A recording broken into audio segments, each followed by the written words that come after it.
Good evening everybody and welcome to Apex Racing TV and iRacing Live for round 17 to 20 of the iRacing MSA British Sim Racers Touring Car Winter Series.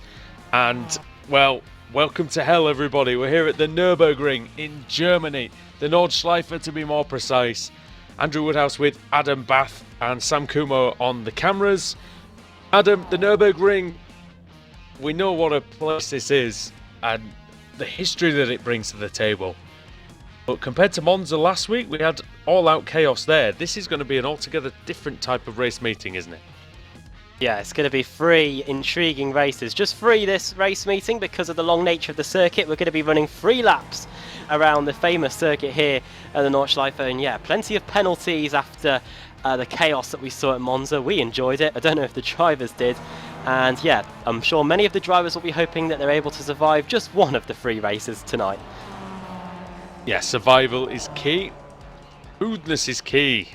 And yeah, the Nordschleife, I tell you what a fantastic circuit. I've been lucky enough to be driven around this circuit in real life, and what a place. Elevation changes, it's very tight, there's not a lot of runoff areas, there's even some surface changes along the way. And these drivers in the iRacing MSA Winter Series will be, well, they'll be tested to the maximum, Adam, and we're going to see some big discrepancies in times. And also, overtaking might not really be very prevalent here, will it? One thing that I noticed doing the MX5 race on Sunday at this track was, yeah, it was very difficult to overtake. You really had to benefit from a car in front of you making a mistake, and trust me, there were plenty of them during the race meeting. And usually you associate with Dottingerhoe being a key overtaking spot because it's just such a long straight and you can do some slipstreaming. But we reached the top speed in these Master MX5 so quickly. The top speed in these cars is pretty much 200 kilometers per hour, and then after that they're just bouncing on the rev limiter for pretty much 2/3 of the straight. So there's not much overtaking there either, so it's all going to be about the mistakes and whether drivers can capitalise on them and get those positions. Yeah, that's why I sort of questioned running the Monza layout with no chicanes, because of the fact that a lot of those straights are spent in top gear at the peak of its powers, so to speak, for the Mazda MX-5. 205 kilometers an hour is really all that they're getting, even at the end of Dottingerhoe. So it's a tough one. Oh, as we see a crash. Tristan Bodice in the qualifying session. 30-minute qualifying session here, Adam. Of course, because of the long nature of this circuit, the qualifying is going to be almost it's going to be longer than the race sessions. Yeah, pretty much. The qualifying session is quite long here today, and yeah, the drivers are going to have to make sure they get laps right. Of course, if you pick up a single incident limit, a single incident point, you will end up not being able to set a time, and plenty of drivers were able to do that in the qualifying session last Sunday for the MX-5s as well. We only had about 15 cars setting a time, so the likes of Tristan Bodice, who made that mistake just a few moments ago, he'll be hoping that he can still set a time, but unfortunately with 5 minutes to go I don't think he'll be able to do so. How important is qualifying here at the Nordschleife? Believe it or not, I don't think it's that important at all, really, because you've just got to make sure that you survive. You've got to make sure that you're driving within your limits on the circuit, because yeah, we saw plenty of cars on Sunday losing control just on their own and crashing off. There weren't too many crashes with each other. It was just cars getting collected after contact. So starts, you just want to make sure that you get a good smooth start away from the line. And yeah, the grid spot isn't really too important here. Reverse grids, they're going to be important, I think. Race 2 and Race 3 coming up later tonight. Yep, and with about 5 minutes left in qualifying, we've just seen a great lap put in by Jack McIntyre. He won a race, didn't he? One of the times that we came here. Yeah, he did, and he's driving for Alphalatech, who were dominant when we were here in the Pro Series last season. Michael Shellback taking victories then, and he looked like a full-on championship contender at that point. Unfortunately, it just went away from him in the second half of the season. He's an expert around here, Michael Shellback, isn't he? And as is Stelian Chepelevsky as well.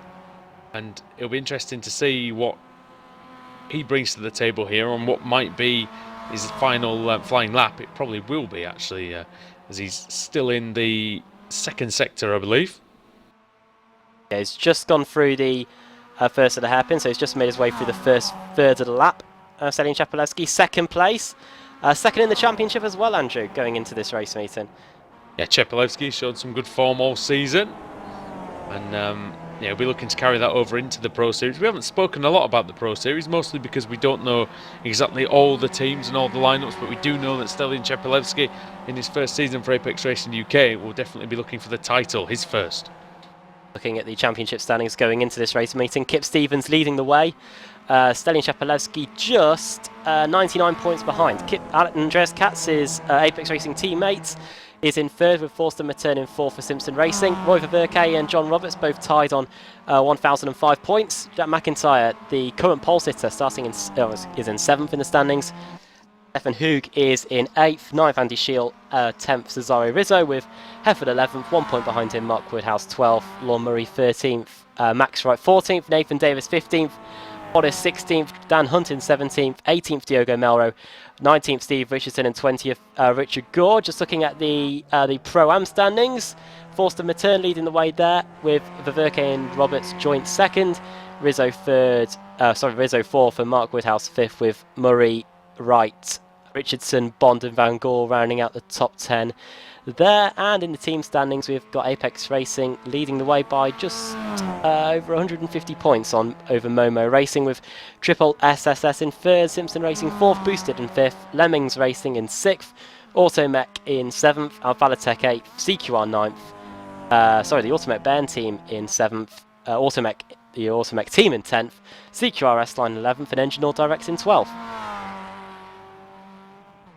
Okay, so with about a couple of minutes left, see the disparity in the times, 35 seconds between first and 19th, but I think for the likes of Tristan Bodice, we did see Bodice have a crash, so I don't know whether that actually contributed to his lap time or whether he just had to go around and do a slow lap just to make sure he got a time in.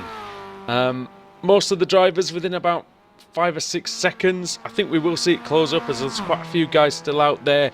Half the field haven't set a time, Adam, just showing you how difficult it is to do a complete lap of this track without picking up any incident points.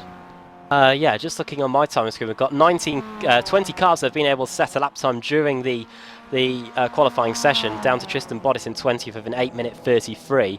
And yeah, it's so punishing around here because it's a very long track, and if you pick up an incident point in turn 1, that's you pretty much done for the lap, and it must be incredibly frustrating because you've got to do an outlap as well. There's nothing like an F1 2016 where you get skipped to the third sector. You've got to do a warm-up lap, which is about 8 to 10 minutes, and then you've got to do the flying lap as well without picking up an incident point. And with the grass and the barriers so close to you, whoa, it's very hard to do it. Is something going on there? I've seen Roy Verke absolutely, all sorts going on there. 3 or 4 times he saved the car, heading into Adenauer Forst, and brilliant reactions from the Belgian to keep things pointing in the right direction. He'll be looking to improve on his time before of 8 minutes and 6 seconds. Last lap was an 8:07, striving for that extra time, but he might have lost a second and a bit maybe there. Yeah, just looking on a replay of that, he did a fantastic job of saving it. That part of the course is definitely a trouble zone for these guys. There are plenty of crashes in that part of the course on Sunday night. And yeah, the car gets away from you. Rear-wheel drive these Mazda MX-5s, different to the Kia Optimas, which these drivers are used to during the regular season. And yeah, they're going to try and make sure they get around this lap in one piece. Yep, as Verke, in the middle sector, he's hit the wall. That's his qualifying over. Anybody else still out there? Cheppy's still out there. I don't know if this is a fast lap. He did improve to second place. 8:01.561.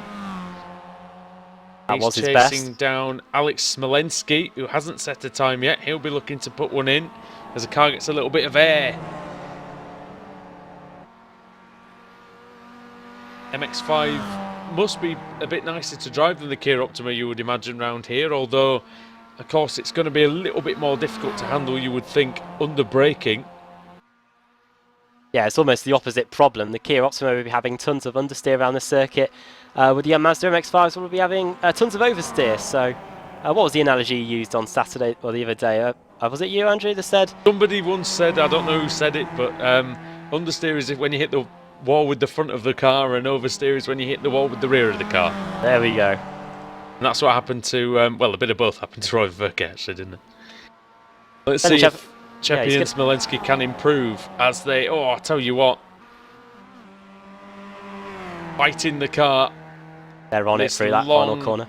Long right-hander onto Dottinger-Hurt.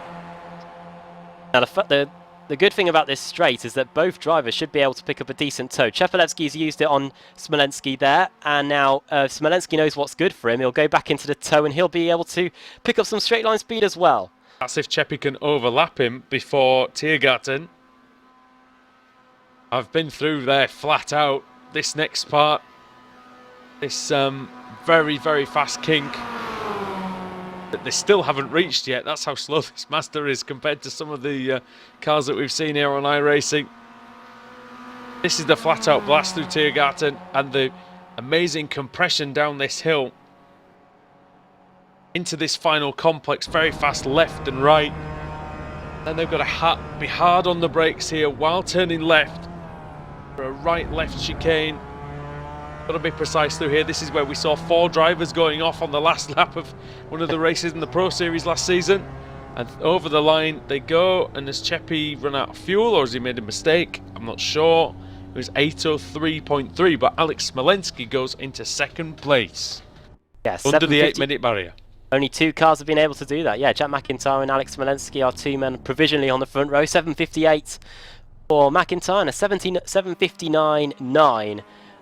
For Alex Smolensky, so he's able to just do it under 8 minutes. Tell you what though, they're all quicker than that Jaguar diesel that Jeremy Clarkson managed to lap around the Nurburgring in a 9:59. Yeah, that's it. A lot more grip here with the MX-5. And Adam, if you could take us through the starting grid then for round 17 of the iRacing MSA British Sim Races Winter Series. Okay, so heading down to the grid momentarily. We're just waiting for everyone to finish. But well, yeah, we might not be heading down to the grid momentarily, actually, because there's technically 8 minutes of the session left. Is anybody left? John Roberts is still on the lap. Yes, he is. He's just coming up to where... no, that was Dan Kraft that crashed out of the lead in that corner in the Pro Series the other season. On the final lap as well. As I get the grid off my screen. Going through the little carousel now. And on its way towards the Dottinger-Hurt, such a hard part of the circuit to get right, as we saw Stelin Chepelevsky and Smolensky just a few moments ago wrestling with the car through the corner there.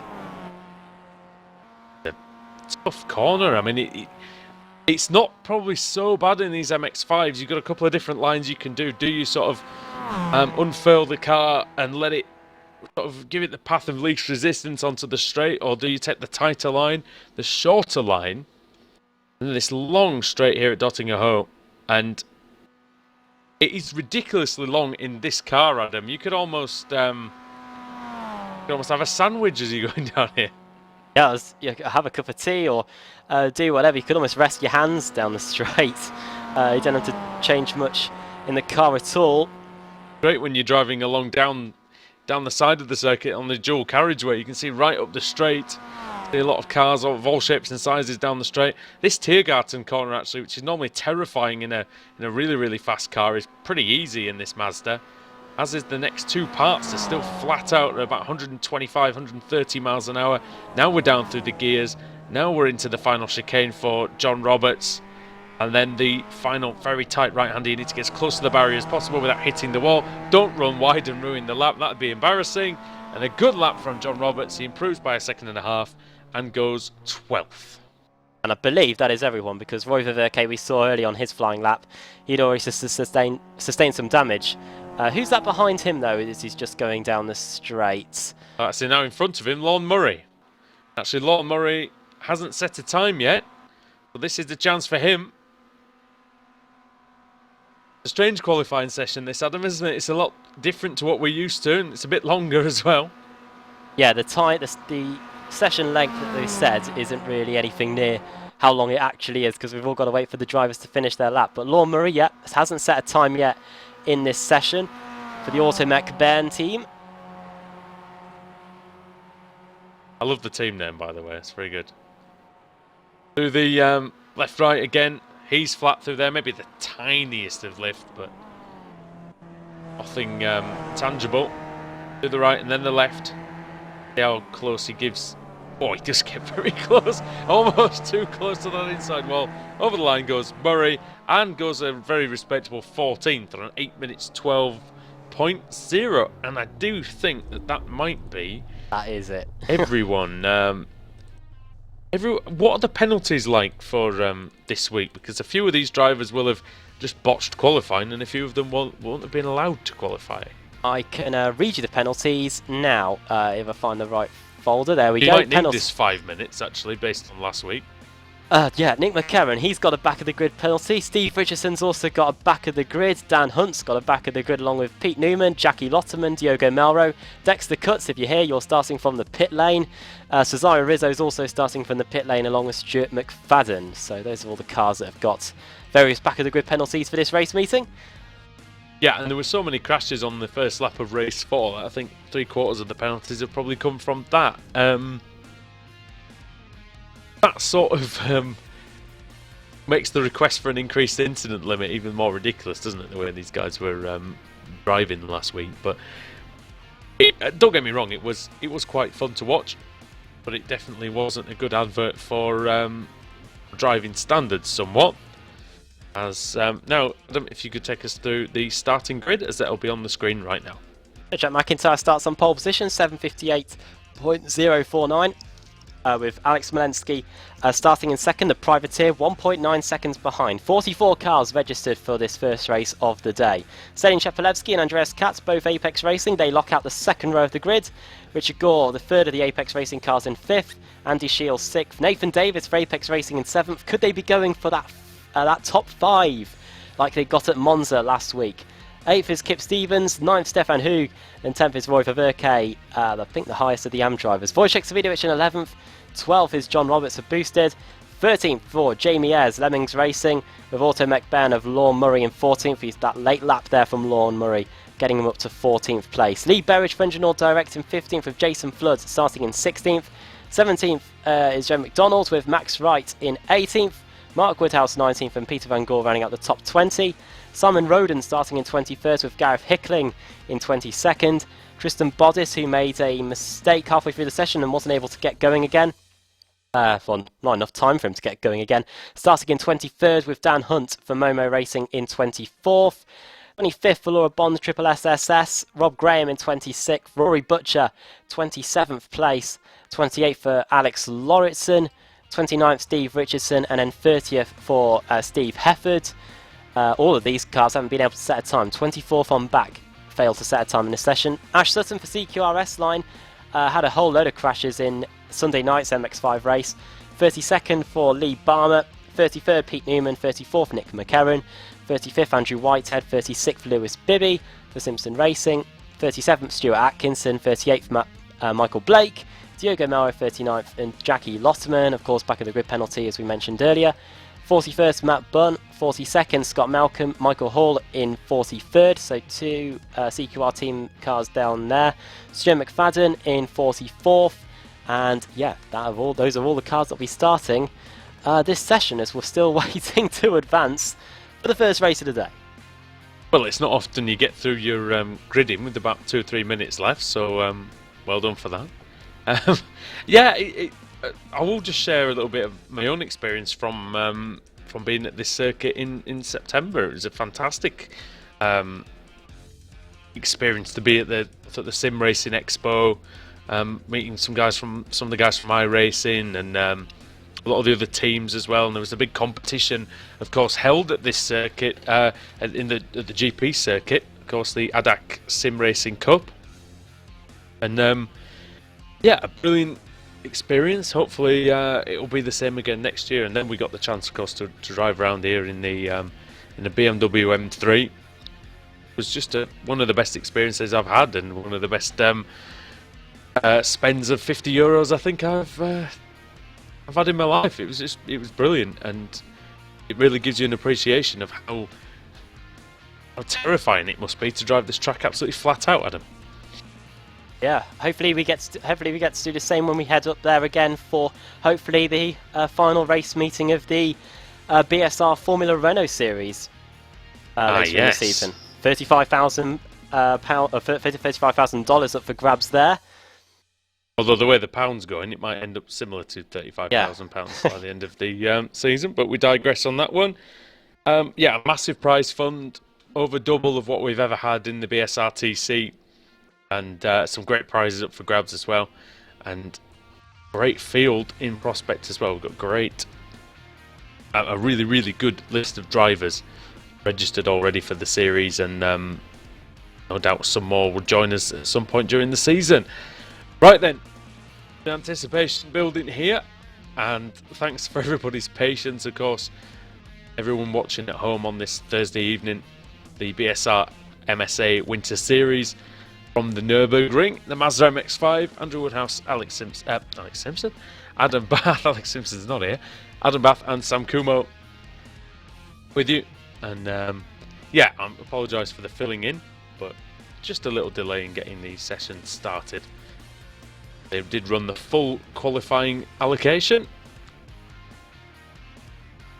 and now they'll be gridding up. And it's an interesting grid as well here, because as you can see already, looking at it, a lot of drivers are starting behind the final corner, and that could be even more problems there.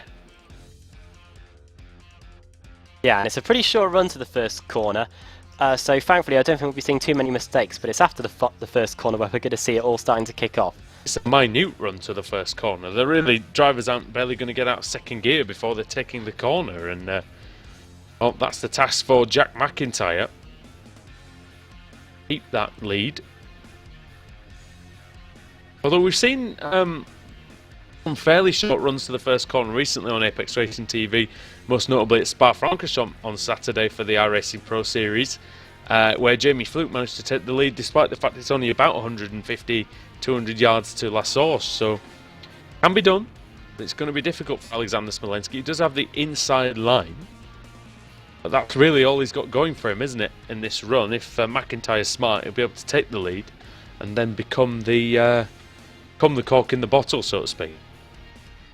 Yeah, I just don't think there's enough time for the car starting in second place to get anything done going into that first corner. He might have the inside line, but for Alex Smolenski, I think the best he can hope for is slotting into second place behind Jack McIntyre. Let's have a look at where the guys are starting. Lee Barmer, who's starting last, 44th. Look where he started. Before the final chicane even, so he's almost got the whole last sector to do as well. A test for some of these drivers before they can even enter the race, so to speak. Okay then. Seconds away now from the start. And we've got 3 laps here of the Nordschleife. Round 17 of the BSR MSA World thing is underway.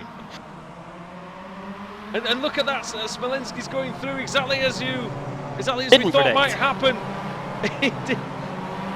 Of course, we said it wouldn't happen, so it nearly did, but McIntyre retains the lead. Smolenski in second, Chepelewski third, Katz in fourth, and Richard Gore in fifth. Relatively clean by everyone. They fly down into this very tight section. Twisty. I can hear some contact, or whether that's just a bit of panel bashing.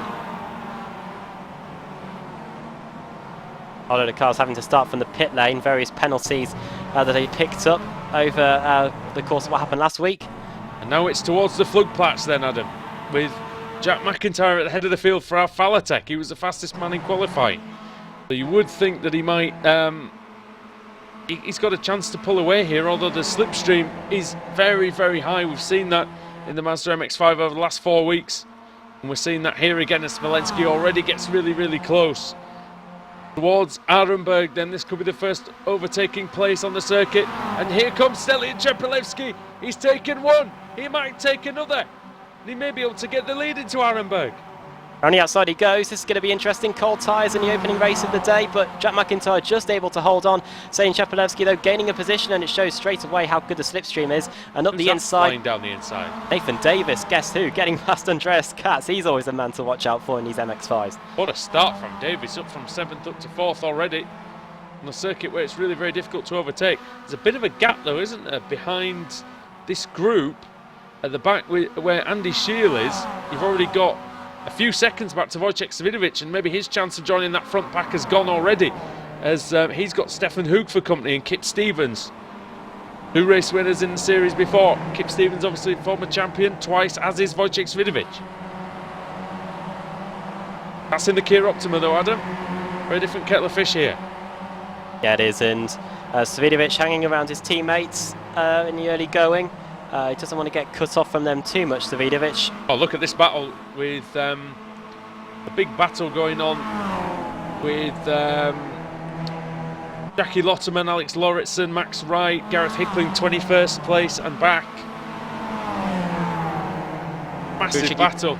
For a tricky part of the course, they're just losing ground to the 2 CQR S-Line cars in front of them. Ash Sutton and Diogo Melro working well together in the early going. No damage on the front of their MX-5s. Makes a change. God, they'll love me for that. As McIntyre trying to stretch away, but it's very difficult to stretch away from Stelian Chepelevsky at the best of times. And just when you think you've stretched away from a car in front of the car behind you, they all of a sudden get wound back in, because we head on to another fast part of the circuit. We're about to do so now on the Nordschleife circuit. McIntyre got half a second in check over Stelian Chepelevsky, but we're heading on to a very quick section of the circuit now. We're on our way towards the carousel, and watch how that Apex Racing car should, in theory, just get right back onto that Alfa Latex car again. Yeah, it must be heartbreaking for McIntyre. He does a very, very good opening lap. He opens up a gap of about a second. Already it's down to 3/4. It's going to be half at the end of this straight. Might even get usurped by the time they go through. I think they've just gone through Bergwerk and down towards Kesselchen.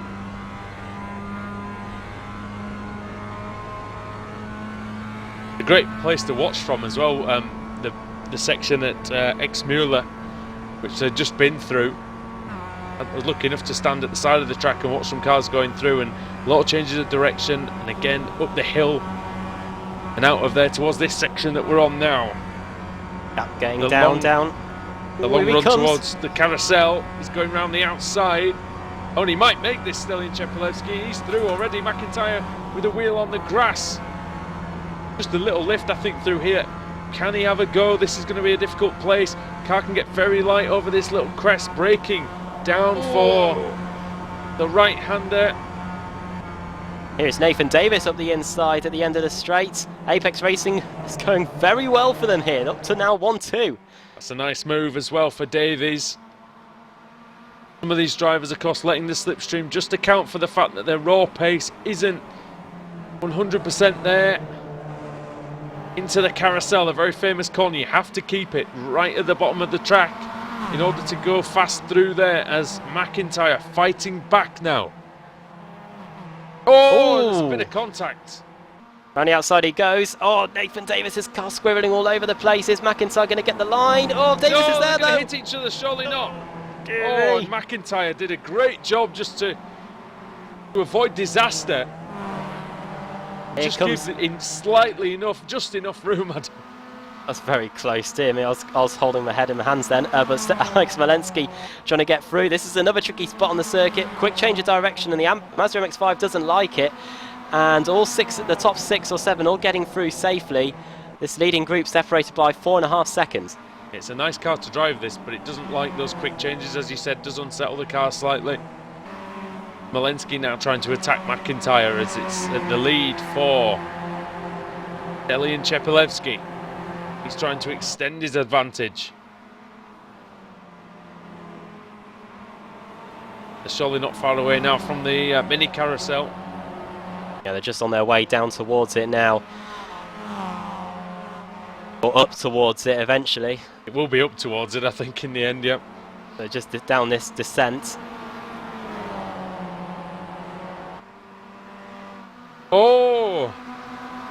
Chepelevsky just going a tiny bit wide. Didn't go on the grass, but it looked like he was pushing really hard there. He's really trying to break the slipstream, and he has done now, surely.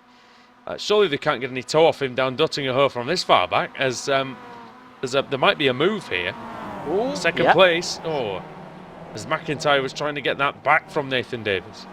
Nathan Davis, the ability or the confidence. Oh no, he's off, but he's going to come back on again. Just said he had the confidence to go around the outside there. Not too many marbles around the outside in the early going. They do get built up over the evening, as now McIntyre's going to try and go around the outside as we go onto the Dottinger Hoe here. Eppy's away, there'll be no catching him, I think, if... Go on, what was it? No, McIntyre just put 2 wheels in the grass and he might lose out, because here comes Alex Smolenski down the straight. He would have lost out anyway, you'd imagine. He's second at the start of this Dottinger Hoe. He might be 3rd, 4th, 5th, 6th, could even be 7th by the end of it. Look at them all fanning out, 4 wide. The 3 wide in the background with Kip Stevens, Roy Ververke, I think it might be Stefan Hoog in there. Oh, sorry, Stefan Hoog side by side with Wojciech Svidovic. That looks like... not Ashley Sutton, is it? Ash Sutton is a man up to 12th place. He's just working his way through. The cars in front of him are John Roberts and Ververke. What a lap from him. As look at the leaders, 3 or 4 wide. Through the kink. Oh my word. At Tiergarten. Is it going to end in tears for these guys? I'm not sure. Katz versus McIntyre. Oh! And McIntyre's round the outside. Into 2nd place he goes. Brilliant. Talk about the big loser in that opening lap. Down the straight anyway, Nathan Davis. He started the straight in about 2nd place, ended it in about 5th. Yeah, that's just what can happen here at the Nurburgring. Can happen in any car, but these MX-5s definitely, just because of the time it takes for them to actually get down Dottinger Hoe. About 2 kilometres straight there, it's massive. Might even be more than that, I'm not entirely sure of the length of it.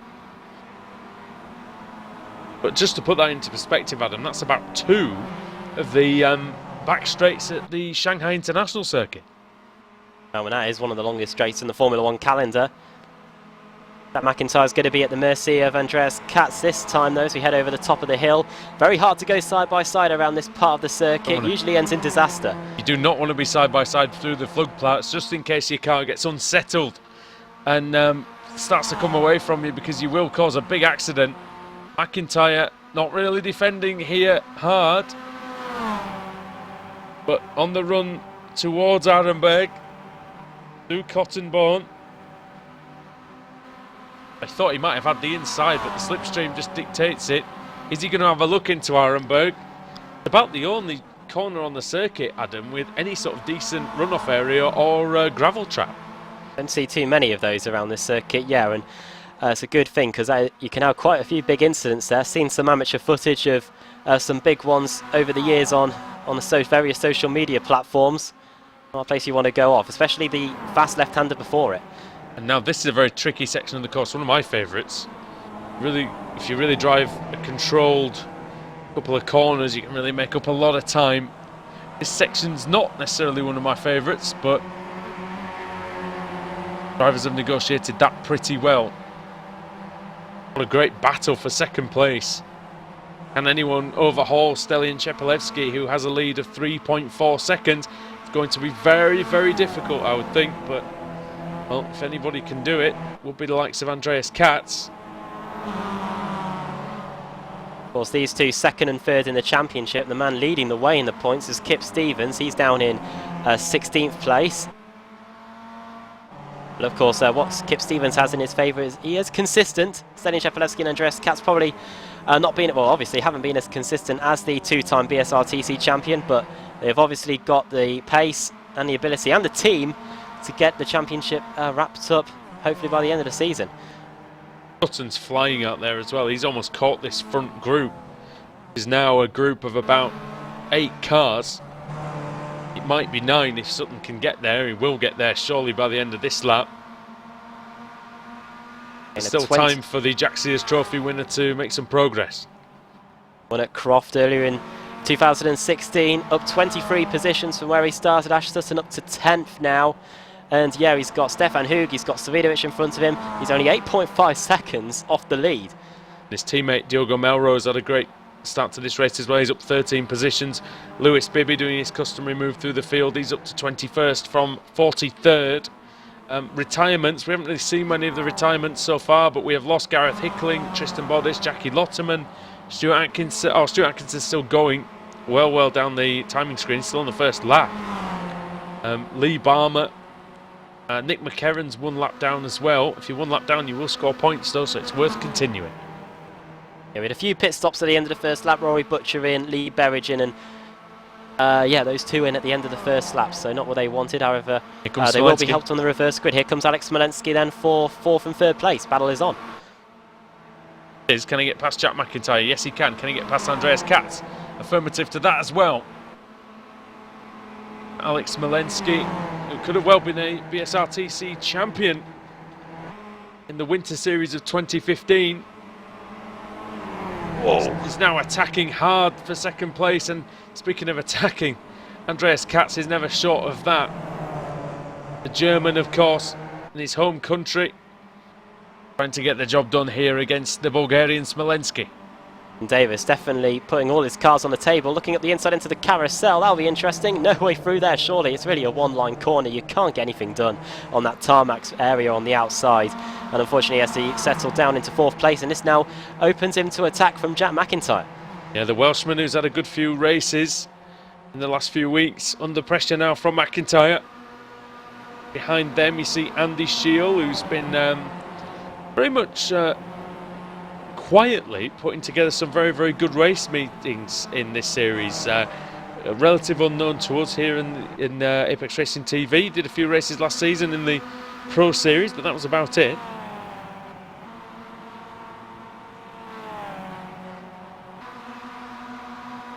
Battle between Ashley Sutton and Wojciech Svidovic. Yeah, Sutton's just 8th place. He's continuing his march through the field as Ash Sutton. He's up to 8th place, 2 positions gained since we were last talking about him. That's just how he works. Svidovic with those blue rims on his Apex Racing liveried car. Reigning BSRTC champion, of course. Something we forgot last week. Well, I did. I'll share some responsibility. But yeah, the CQR S-Line car, new team for 2017. And they've got some good names with Diogo Melo on board as well. Diogo Melo, incidentally, is in 14th place, so Sutton's been able to drop him. But yes, Sutton... They've also got a very good reserve driver as well. I can't remember who. Oh! There he is. Oh, what's that? It's Hoog! Hoog's off! Hoog into the wall. What happened there to Stefan Hoog? He needs to be careful because there's, everyone's streaming through now. He's got about 5 or 6 cars to go through, and then he might have a chance to turn this around. He'd be better off 3-point turning it and just getting it back onto the road. Just entered that corner with too much speed, I think. And here comes Lon Murray flying through. So Murray up to 16th place. Stefan Hoog down to 17th then as a result of that. And that all allows Jack McIntyre just lost a few positions incidentally. Don't know what happened to Jack. We'll have a look back on. Oh dear me, we've had something kicking off here. Just looking back to see what happened. He was, of course, in about 4th place at the time. Just going to see what happened. Was it contact with the Apex Racing car in front of him with Davis? No, he loses it on his own. I lost it. Oh, he got a wheel on the grass. Oh, Sutton did brilliantly to avoid that. I don't know how he did. And so did Wojciech Svidovic as well, who Sutton's actually got past incidentally. That was heading towards the mini carousel. A few problems for Jack McIntyre. Started on pole position. It was going so well for him. He's not going to win this race, that's for sure. Unless something ridiculous happens, that is. Shiel. Yeah, 7.4 seconds off the front now. Not what he wants at all, but it shows you how close these cars are in front of him. Sutton up to 5th. He can get past Andy Shiel. Unbelievable drive from Sutton, it really is, Adam. Again, he never ceases to amaze, does he? Round the outside he goes, Ash Sutton, and that is 5th place. I think it's the fact that he's quick in pretty much everything he drives. That's the amazing thing for me, is that he doesn't take really a lot of time to settle in or to get going at the start of a race. He can just fly up the timing screen. And you know what? He's halved the lead. He was 10 seconds behind Stelian Chepelevsky at the start of this lap. He could still win this race. Listen, last time around, fastest lap of the race. Of course, none of these are in valid laps because they're all on it and they'll be picking off tracks. But 7:56.5 for Ash Sutton. That's definitely a man on the move. That's 3.5 seconds quicker than the qualifying time. Of course, there will be some slipstream involved. Oh no! Oh, Sutton's made a mistake. He has an issue right there. He's had some kind of issue, I think. as he disappeared momentarily. Now he's going very slowly. He's back up to speed before Wojciech Savidovic can go through. I don't think he is. It's side-by-side Smolenski and Nathan Davis. You just put two wheels onto the curb, Andrew. That's what happened. And these curbs are very slippery and very high. And unforgiving. Yeah, unforgiving. You try not to hit the curbs if you can help it in many of these corners. Look at this side-by-side action. Over and down we go. Davis versus Smolenski. This is the battle over the final spot on the podium. Smolenski has the inside line, but you know Davis is going to try and hang it out around the outside. He's on it. Can he and stay he'll have on the inside. He will have the inside for Arenberg. Oh, can he keep it? Smolenski forcing his way around the outside. Don't think he's going to quite do it, is he? He might still have the overlap. Bit of help from his teammate Katz for Nathan Davis. Possibly. Oh, they're still side by side. This is great. Great stuff towards Adenauer Forst. This left-hander is very difficult. You've got the wall on the outside. Whoa, oh, that's the grass! Oh, that was foolish, Nathan. That was Davis. foolish. Outside round there does not work. It proved too difficult for Nathan Davis. I didn't want to. Now in third. Ashley Sutton says thank you very much, gentlemen. Nice. He's still collecting cars afterwards, but yeah, let's just looking back on the replay. He's going around the outside, Nathan Davis, and two wheels into the grass. Did he touch the grass? Yeah. Yeah. Game over. Literally. Yeah. Oh, a game over for Alex Smolenski as well. He was having such a good run. I don't know whether you, And then let's have a look what happens after that. Oh dear, and then just didn't really pay attention when the car of the CQR car came through. Was it Newman? And he's off. Yeah, Nathan Davis having to get out of the way. I think he's just trying to limp back home. Popping down the order, Stefan Hug is going to get by him eventually. Dan Hunt's just got by. Andreas Katz now second. Chepelevsky's just gone through at X-Mueller. He's heading towards Bergwerk. This is the right-hander where the braking area drops down quite dramatically. Really do feel the car going light. And it's the long run towards the section involving the carousel. Very, very fast section, Adam. And really not a lot to do if you're Stelian Chepelevsky 3.5 seconds in front. No, you've only got to worry about that sharp left-hander. And in these Mazda MX-5s, you can pretty much take that flat as well. Just maybe a small lift. So a relatively comfortable ride towards the carousel for Stelian Chepelevsky here on his final lap of the race. Now, can Wojciech Savidovic do anything about Ashley Sutton? Because Sutton passed him on the previous lap. Savidovic well and truly in the slipstream. Closing in here on the CQR S-Line driver, and he's got the straight line speed advantage because of it, as Sutton's connection blinks away. Apologies to split about a little bit, but a great battle here between John Roberts and Diogo Melro. That's over 11th and 12th. The two CQR S-Line cars in battle here. That's very, very close. Up the inside goes Roberts. Eye for points. Roberts has lost it into the wall. He's collided with Melro, and that was the last thing he did.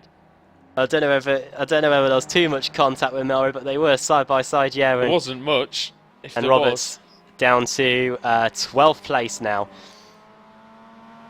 Battle as well between Lewis Bibby, Joe McDonald, and Daniel Hunt. Battle for 18th place on the final lap. Lewis Bibby here in 14th behind them. McDonald and Hunt's getting close. And Hunt is going to try and get the move done before we get to the carousel, but I think McDonald should have the inside line, and he does. But Hunt might go up the inside. Is he late on the brakes? Definitely thought about having a go into the carousel. Very, very difficult one to pull off that. That battle might be done and dusted, at least for now. Back to the front. Sutton's off. And so Savidovic. No, car 50. That is Savidovic, yeah. They're both off. So it looks like those two have collided. See what happened here. It wasn't. Sutton just lost it on his own, it looks like. And Savidovic must collect him. Well, must get collected. Oh, he hit the curb on the inside too hard. Slid. And then Savidovic was unfortunate to get the back end of that incident. Yeah, just about. Just seeing So Savidovic. Sutton pushing very hard. Maybe a little too hard. Lost the MX-5 into the wall. Wojciech Savidovic, the unlucky victim. Savidovic minding his own business and just thought he got away with it, and then off he goes. He hadn't. But he hadn't. That's the thing, barely. Not a lot of damage for Savidovic, so he should be able to recover. He's still in 8th. Melrose now in 7th. Yeah, he's just behind Melrose and Newman. And Chapelewski just approaching the mini carousel for the final time. Andreas Katz not too far behind, only 2 seconds. That's a fun corner as well, because you throw it in, you catch as much of the inside as you can, let the camber pull you around, and then you get shot out of it like being fired out of a cannon on the way out, and then through the final proper corner really at Galgenkopf onto Duttingerhut.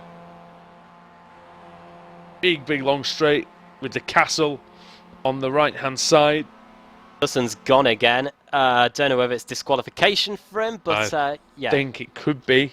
What's the incident limit for this one? Is it 11? Oh, yeah, understandable then. Could well be a disqualification. Down Dottingerhut for the final time, and it's reasonably close between Chepi and Andreas Katz. Katz has caught up slightly. Not really close, but it's definitely closer than it was. Melrose trying to get past Sutton Pete Newman before we get to the line. Confirmation, Sutton disqualified. Through the final sector then comes Stelin Chepelevsky. He's just got the final 3 corners to go. Right here, and the left. Left is easy, and then the right.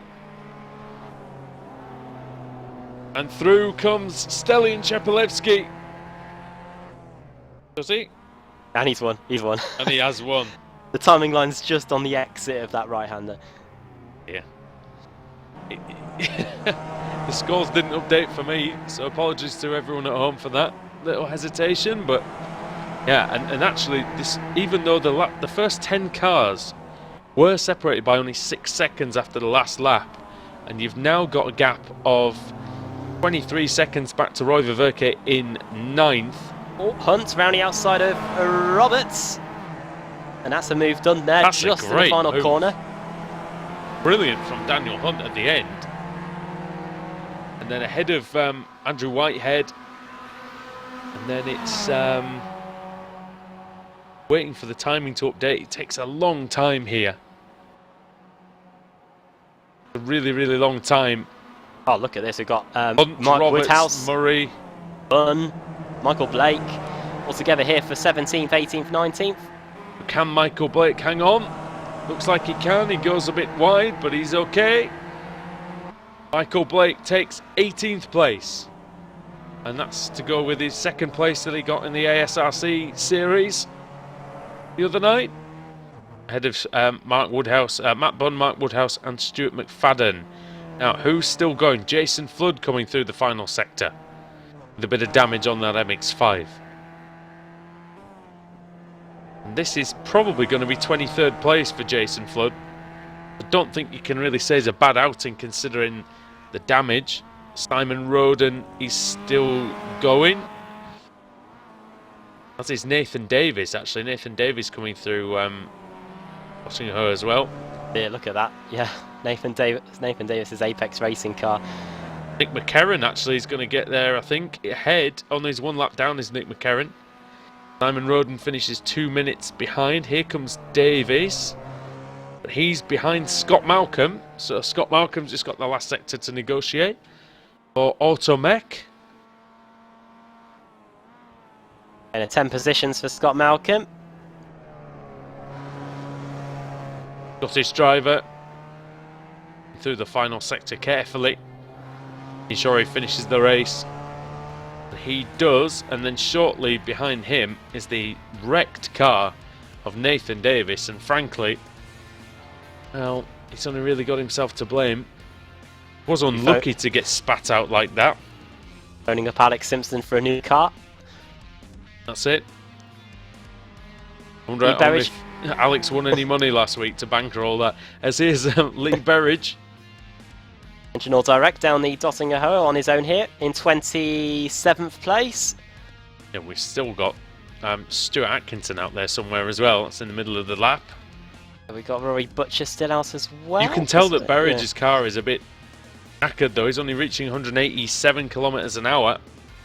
185, 184. Really, yeah, really struggling down there. He's got some engine damage, I think.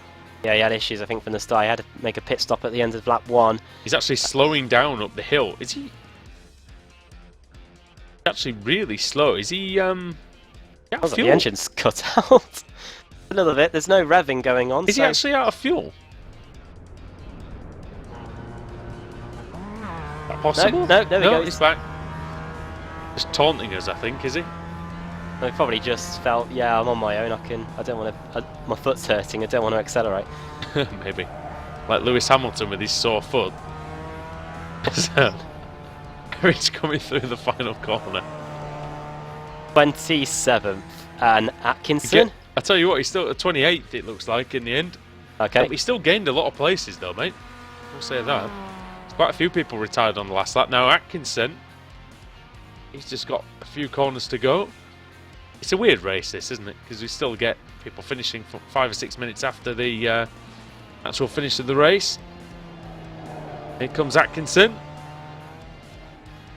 Bouncing through the final couple of corners. His car doesn't look too clever at the rear end. I don't know how he's ended up 4.5 minutes behind, actually. Had some other issues. And that looks like it's that. I don't think any of the lapped cars are still out there. Nope. So without further ado, Adam, if you can take us through the finishing order here from race 1 at the Nordschleife. Okay, so wins for Stalin Chapalevsky, finishing 1.2 seconds ahead of Andreas Katz at the end of the race. Andy Shield for CQR Club rounds out the podium, with 4th going to Richard Gore.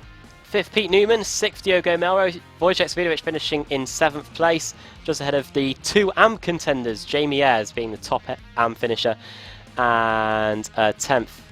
And a 9th, Roy Verke, 10th, Kip Stevens, 11th, Lewis Bibby, 12th, Dan Hunt, 13th for John Roberts, 14th, Lorne Murray, 15th for Joe McDonald, privateer there, 16th for Matt Wright, 17th, Stefan Hoog, 18th for Michael Blake, 19th for Matt Bunn, and 20th for Mark Woodhouse, am contender there. 21st for Stuart McFadden, after a back of the grid penalty. Peter Van Gool was off a few times in the opening lap of the race, got 22nd. Jason Flood finishing in 23rd with Simon Roden 24th. Alex Smolensky 25th with Scott Malcolm finishing in 26th. Nathan Davis limping home 27th. Lee Berridge 28th. Stuart Atkinson 29th, the last running car. Nash Sutton 1 lap down. Jack McIntyre also 1 lap down as well. Michael Hall finishing in 32nd, Andrew Whitehead 33rd, Rob Graham 34th, Steve Hefford 35th, Nick McCarron also 1 lap down in 36th, and then the cars that were not classified, Rory Butcher 2 laps down along with Alex Lauritsen, Steve Richardson 2 laps down, Tristan Bottis 2 laps down, and Gareth Pickling, Jackie Lotterman, Lee Barmer and Laura Bond all involved in issues right from the start. Laura Bond finishing in 44th place. Those are your results. And for the reverse grid then. Sorry, muted myself. Eventful first race at the Nordschleife. And main talking points really is that of Davies and Smolensky wiping each other out, and also Sutton and Savidovic coming to grief. Yeah, those were the 2 main battles that we were looking at through the majority of the race. Sutton's come back through the field after not setting a time in qualifying, and yeah, Nathan Davis, who had been looking lively in the opening 2 laps, but unfortunately the writing was looking on the wall, especially if you're going side by side through that opening sector of the lap. And yeah, 2 wheels on the grass was all it took for Nathan Davis, and maybe in a Kia Optima you could have done something like that and got away with it, but yeah, these Mazda MX-5s, they will punish you. Okay, well, I'm sure the league admins, as we said, are waiting quite impatiently for the reverse grid number. So our esteemed cameraman Sam Kumo is going to spin the Wheel of Fortune, and he's going to tell us in a minute what that reverse grid number is going to be. Who's going to be on pole position? If it's a full, it would be Nick McCarron.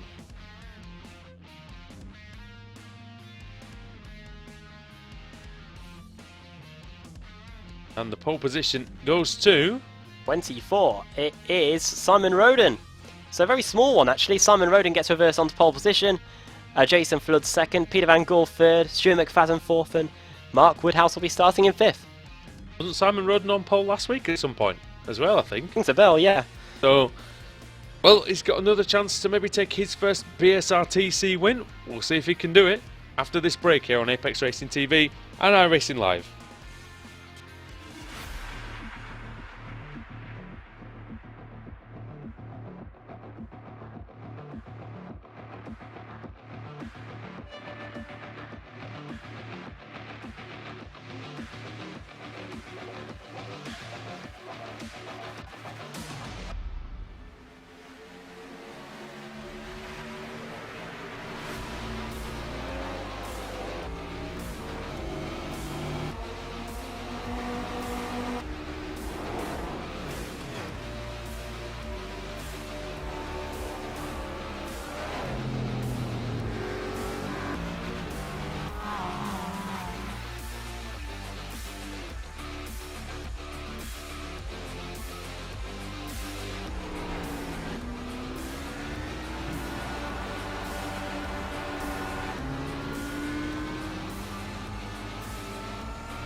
iRacing.com is a sim racing game that combines a true-to-life racing experience with an online community of virtual racers from all over the globe. iRacing offers a multitude of officially licensed cars and tracks, laser scanned with millimeter accuracy. Their car models and mechanical systems are based on real-world physics and engineered in cooperation with manufacturers and race teams. iRacing's web-based interface allows members to compare stats and test drive any combination of car and track instantly.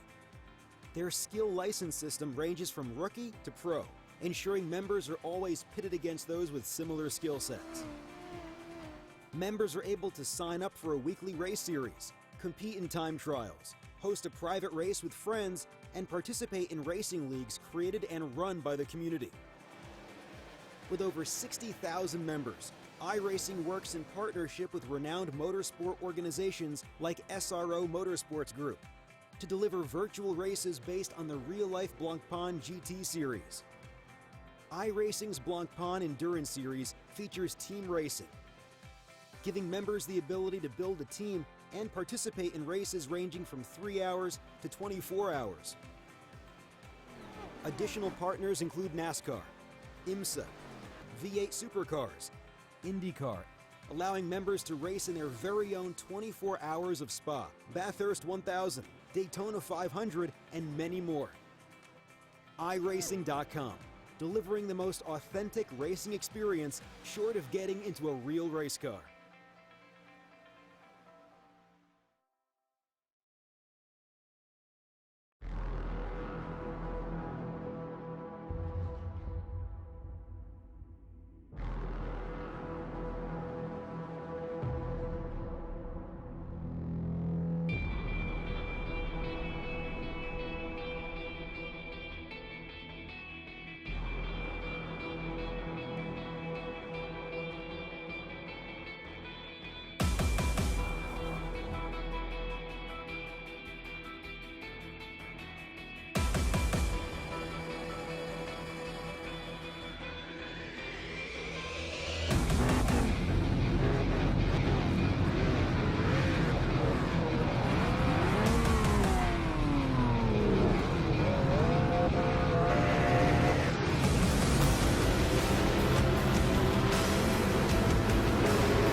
the outside, contact made, 56 slides it in at 4, who's going to be into stripe, dead even, give it to Ryan Truex.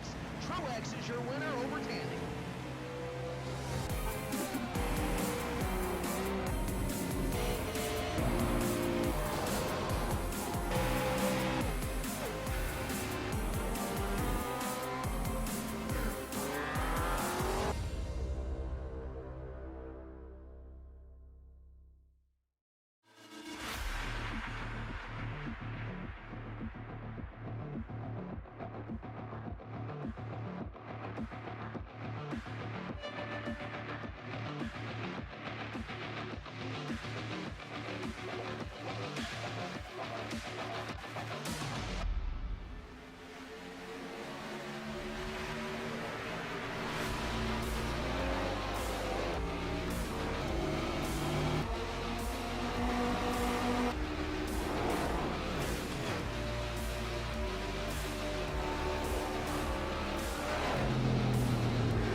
iRacing.com is a sim racing game that combines a true-to-life racing experience with an online community of virtual racers from all over the globe.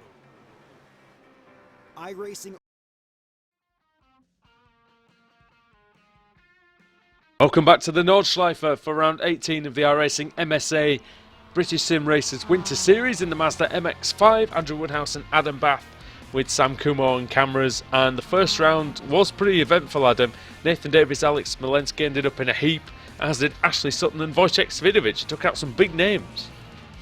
Yeah, it did, and it was a relatively calm first 2 laps of the race, and everything I'd said beforehand was already going out the window. But yeah, it was all kicking off in the final half a lap or so. The battle for the final spot on the podium between Nathan Davis and Alex Smolenski all came to a head. This track's just too narrow in some places for cars to go too wide, and the grass on the outside does come up on you, and that's what happened to Nathan Davis. And yeah, for Ash Sutton, it was a mistake from the Jack Sears Trophy winner, and Wojciech Svidovic just couldn't do anything to avoid it, and those two getting involved in contact, and Sutton getting disqualified just to throw just to add insult to injury at the very end there as well. So Sutton once again will have it all to do in the second race, and yeah, he'll keep us on our toes when he's working his way through the field again. Yeah, I'm sure he will, and that's one of the beautiful things about this car, really, the MX-5, because what it does is it corners that ordinarily would be a lot slower and maybe you know, wouldn't require as much commitment. In this car, you can go through them nearly flat, and that's what happened to Nathan Davis as he went through the right-hander, is it? I've forgotten the name of the right-hander. The right-hander just before Adenauer forced. And yeah, it just caught him out, didn't it? It was just a little bit too fast for him. Got a couple of wheels on the grass. And yeah, I think it was a racing incident. But, you know, obviously we'll have to see what the stewards make of it. Yeah, you can run side by side through some of the corners, and Nathan Davis has been trying it on in the first race. We saw, something happening. What's going on? Steve Hefford just rolled it on his roof and over and out of the warm-up. Steve Hefford, a man who has won a few races this season, as I'm just looking back at it myself. Had a great season so far, Steve Hefford, who announced his retirement from the Kia Optima at the end of the 2016 season. Don't know whether he's going to be back at any point during 2017, but he's definitely enjoying the Mazda MX-5. We see a lot of retirements these days, Adam, that aren't always not always held to, so to speak. Oh yeah, Jamie Rushworth was one, wasn't it? He was back in no time at all. He was. Andreas Katz left and came back. I've seen Joe threaten to leave. Andrew Whitehead quit and then was back the week after. There's quite a few people, and in real life as well. Lionel Messi. You still haven't come back from the Kia, have you? No, I have retired. Yeah. Lionel Messi retired from international duty after this last World Cup, and then, or maybe the Copa America, and he came back as well. So even that's not sacred. Adam, if you could take us through then the starting grid for round 18 of the season, round 2 of 3 this evening. Yes, so Simon Roden starts on the pole. Jason Flood second, Peter Van Gool third. Stuart McFadden starting also on the second row of the grid. Mark Woodhouse fifth with Matt Bunn in sixth, man to watch for there. Michael Blake seventh, was doing well in the Aston Martin on Monday's ASRC World Sports Car Race. Stefan Hug in eighth, Max Wright 10th, Max Wright 9th and Joe McDonald 10th. 11th, Laura Murray, 12th, John Roberts, Dan Hunt 13th, Lewis Bibby starting in 14th. 15th for Kip Stevens, 16th Roy Verke, Jamie Ayres in 17th, Wojciech Svidovic 18th, Diogo Melro 19th, Pete Newman rounding out the top 20. 21st Richard Gore, 22nd Andy Shield, 23rd Andreas Katz, 24th Stelin Chapelewski, 25th Alex Smolenski, 26th Scott Malcolm, Davis 27th, 28th Berridge, Atkinson 29th, and Ash Sutton will be starting in 30th. Yes, indeed, he will. Quite a few drivers then being shoved to the back after being disqualified or retiring from the last race. The chance to make amends now. Race 2 of the evening is underway here as the green flag flies at the Nurburgring. The green flag in the air at the green hell. Simon Roden with a great start. he's managed to keep the lead through the first corner. He sets off onto this fearsome circuit through the first sector, and he's almost nerfed out of the way by Jason Flood, and here comes Peter Van Gool, and behind them is Stuart McFadden. He's looking to find a way through as well. Yeah, McFadden threw up to second, and he was very eager to do so. He was bumping the rear of Jason Flood and Simon Rosen through the first few corners, and now will everyone else get through cleanly? He senses the chance, Stuart McFadden, I think. I think if he can get past Jason Flood, he's got every chance of winning this race, because he might be able to make a clean break. See what he can do through this very, very fast section towards the Flugplatz. Fortunate enough to stand at the side of the track here in September. Very, very fast section, ridiculous commitment required when you are flat out here. Here comes McFadden for the lead then. He's right behind Jason Flood. He's moving to the outside. Hopefully he can do this without making any contact. That will be the inside for Arenberg though. On the outside he goes. Oh, he's on the brakes. Oh, he's lost control. Misses it. Oh no, oh, losing Flood. control is Flood. And he crashes into the inside wall. Oh no. Oh, hold the brake, please. Oh, no. Not sure who that was. Roy Ververke. He's just hit Jason Flood. And he's out of the race. Oh dear. And those memories of that crash in qualifying have all come flooding back. Oh, very good. Very good. I can't follow that, to be honest. McFadden leads. Matt Bunn up in second place. He might sense a chance now, as I heard tyres squealing away as Simon Roden and Peter Van Gool. Oh my word. Yeah, it's a big one. It is a big one. We've got Stelian Shepelevsky, we've got Alex Smolensky, Andrew Whitehead, Tristan Bodis, and Roy Ververke just trying to negotiate his way through it. Huge crash here. What happens here? Oh yeah, everything happened. We've got a CQR car that behind that, didn't it? I'm afraid for all Andy of you, Shiel, it might be Ash Sutton is car 6. Yes, it is. Keren. Oh, they're still crashing. Bodis. How did it all start? Oh, there's still a car. Stelian Shepelevsky still hasn't got going again. He has now. I think we might have been 4 wide. I'm just trying to have a good view of it from the chopper here. It started with Joe McDonald. It was on his own going off. He had already sustained some damage, and then he just gets filtered back into the track and wipes out a few Apex cars there. Have a look then. See what happened to McDonald. John McDonald had a crash. Let's have a look. That's what kick-started the huge melee. Oh yeah, oh man, big crash. Still not a lot of people slowed down for it. Look at me. I guess slowing down to avoid strategy. I guess slowing down to avoid accidents isn't the done thing in the BSRTC. So the lead then is Stuart McFadden. He started 4th. Matt Bunn is in 2nd. He started 6th. Stefan Hoog is in 3rd. He started 8th. People in the pits, we've got Richardson, Bibby, Roberts, McDonald, McIntyre, Sutton, Blake, Woodhouse, Smolensky, Flood and Shiel. Hunt's just gone round Simon Roden for 7th, 6th or 7th, I think. Rob Graham might be out. I think he's just headed back to the pits, just trying to find him on the screen so I can have a look at a replay. I think, to put it bluntly, mate, I think quite a few people might be out after that. I think these are what I'm looking at here are just the cars that were involved in that huge crash that are just deciding to, you know what, I'm out of here. Yeah, I'm done. Quite a few casualties. Now, Jamie Ayres and Andreas Katz. And Jamie Ayres get past the Apex Racing car. The Lemmings livery machine. Jamie Ayres started in 17th place, already up to 10th.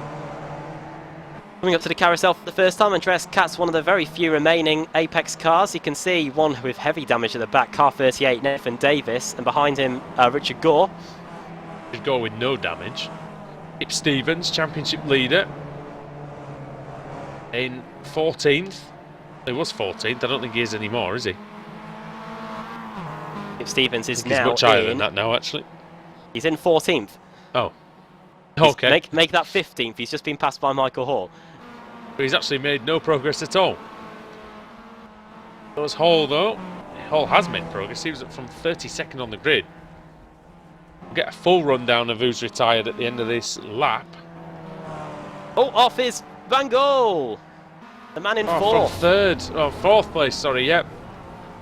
Van Gogh off and out.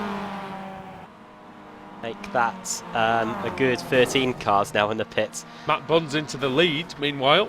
Oh, it's right. However, I can't see what happened because there's a tree in the way. Oh, he lost it over the top of the hill and into the Armco. Yes, and I still couldn't see what happened, really. That camera angle was terrible, wasn't it? Oh, he lost it on the way in. Off the inside wall. Luckily, he didn't spill back out onto the circuit. Still trying to, still hasn't recovered it, has he? Oh, he has now. You mean? Not really a good day for Automech, is it? They have got McFadden out front though. He's just got past Matt Bunn. Apart from that, sorry, yeah. What's happened to? Oh, there he is. He disappeared. Thinking, what happened to Matt Bunn? He went down a dip and he went out of camera shot. For me, at least. So McFadden leads. Bunn in second. Third is Stefan Hoog. Fourth is Daniel Hunt. And then fifth is Pete Newman for CQR Academy. Oh. Simon Rodney. Oh, there's a crash. R29, Lee Berridge. Lee Berridge. What happened to him? Just lost it, I think. He had a poor line going in there, and yeah. Oh, and it's the old twitch again. Smashes the outside wall. Everyone else is pretty lucky to avoid him. He's still going, Berridge, but he's going to have to limp back to the pits, and that's pretty much his race done and dusted. Bunn is gone! Oh no! Oh, he's spun, has he? Second place. What happened to him? He was going through the little carousel. Oh dear, he vaulted the concrete and went into the Armco. Oh dear. And spun around. Oh no. And someone went off as well. Stefan Hoog went off behind him and very nearly got taken out in the end. Oh dear. Well then, second place is on now Deja vu from last week. Yeah, between Dan Hunt and Stefan Hoog. We thought this might be quite uneventful tonight, I'm not going to lie. If you look at some of the position gains here, Dan Hunt's gained 11 positions. Pete Newman, who's in fourth, has gained 16. Andreas Katz, 18. Here comes Hoog. Here he comes, yeah, for second place. With some gigantic position gains, I think, once the timing and scoring updates itself properly. Yeah, Dan Hunt is, it looks like he's a little bit quicker than Stefan Hoog at this point.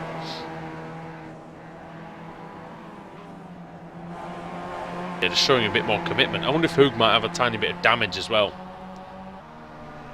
I think he may have got clipped by the stray car of Matthew Bunn.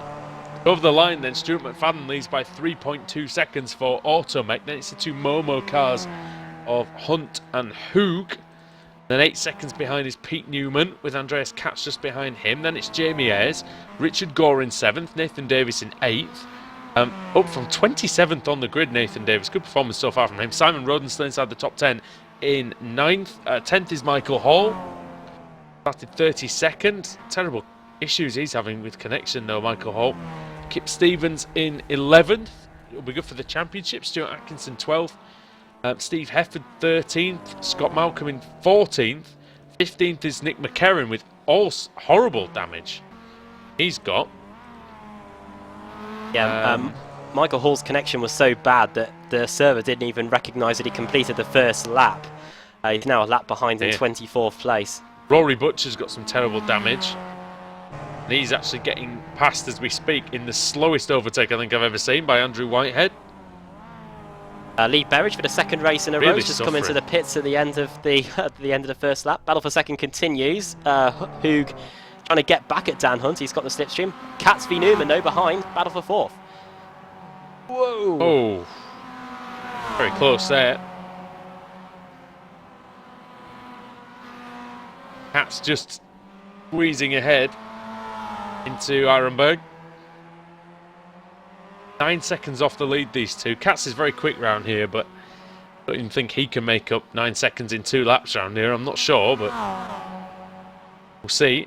I'm interested in seeing whether Hunt and Hoog can catch Stuart McFadden. What do you think, Adam? Think they have a chance?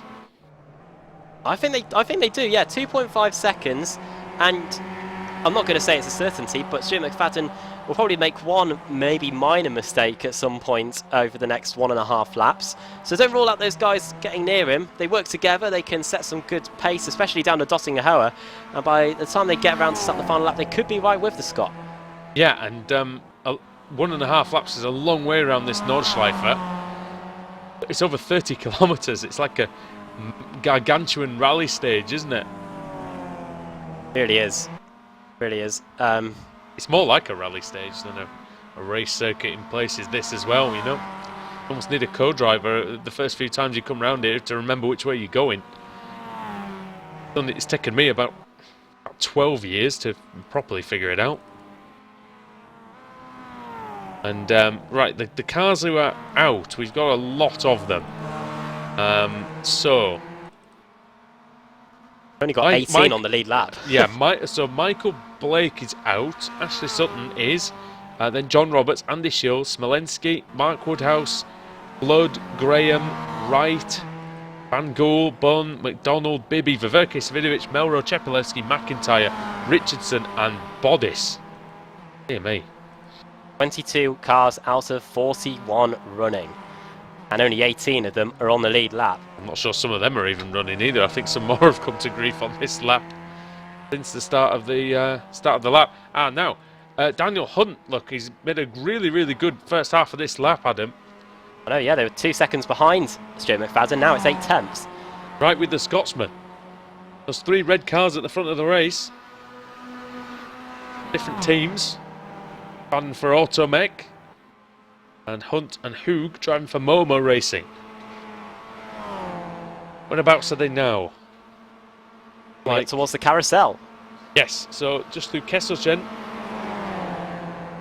Here he comes. I do apologise if I'm butchering any of those pronunciations. Can't even pronounce English names after what we got messaged this week. Yes. What was that?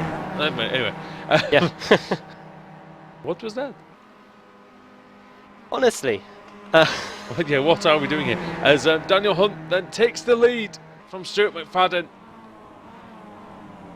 And McFadden fight back.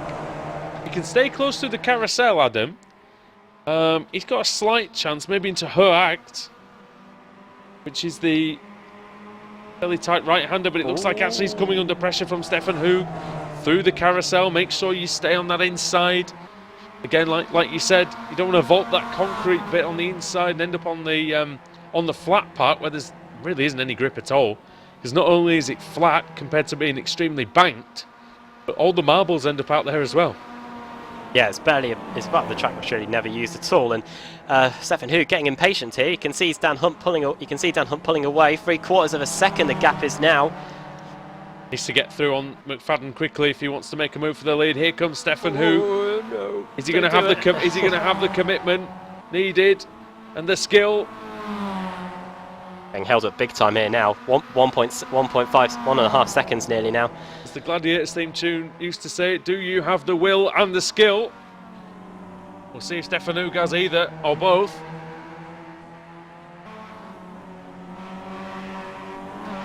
That was into corner that I thought he might have a good chance in that downhill braking area. Now let's see, what can he do? Hoog, can he go up the inside? And he does go up the inside, so that's a good move from Stefan Hoog. Not over just yet. McFadden gets a good, reasonable enough exit speed there, so he can stay with Stefan Hoog. Hoog's now got 1.6 seconds to have to close down. It's going to be tough. Oh, he's sliding his way. That's going to lose some more time. Stefan Hoog trying to regain his composure.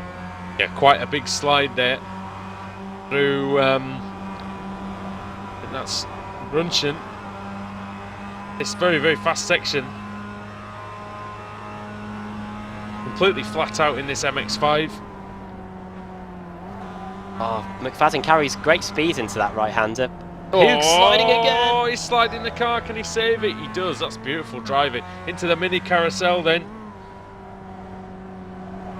Oh, that was Flansgarten they just went through. Now the mini carousel and then into this double right-hander at Galgenkopf, which is very, very difficult. Very fast in this car. You can hear Hoog just lifting slightly. And now on to Duttinger. Now, can he get any slipstream? As there's a stricken car at the side of the road. Not sure who that is. Racing. That is Stalin Chepelevsky. How the mighty have fallen. So, Daniel Hunt, 199 kilometers an hour. Stefan Hoog, 201, 202. He is starting to pick up the draft, even from a couple of seconds behind. 203. It's about as fast as he'll get, I think, though, in this car, as you mentioned, Adam. MX-5 even losing some speed up the hill past the Touristfahrten pits. And there goes Stuart McFadden. Yeah, it just went right round him, didn't he? McFadden now into second. 1.2 seconds is the gap. 1.1 now between McFadden in second place and our race leader, Dan Hunt. We're going to start the final lap. McFadden on the ragged edge through this final sector. The MX-5 is such a fun car to drive. It just wants to... It's just active, isn't it? It's alive. Better the Kia, which sometimes... The Kia sometimes feels like a bit of hard work to try and wheel around the circuit, but it's never dull when you're in this Mazda. Yeah, that was the word I was going to say. Frustrating. The Kia Optima definitely is. And yeah, this Mazda, it's definitely doing everything the drivers want to, but sometimes it might just bite you a little bit. And we've seen some big names suffer in these opening two races. Yeah, and this is a lot of drivers who are used to the front wheel drive. They're used to having it their own way, so to speak, as it goes through Hokkaiken.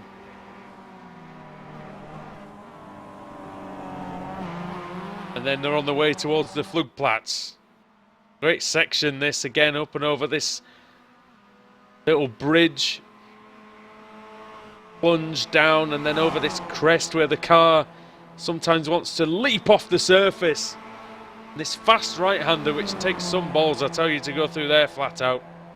As they're doing now, as Stuart McFadden is doing in his pursuit of Daniel Hunt. Yeah, unfortunately for McFadden, I think he's going to have to worry about the car behind him rather than Dan Hunt's 1.1 second advantage. Hoog's right on the rev limiter. Bouncing off it, he can't get any more speed out of that MX-5. Through the fast right-hander. Will we have a go into Arenberg?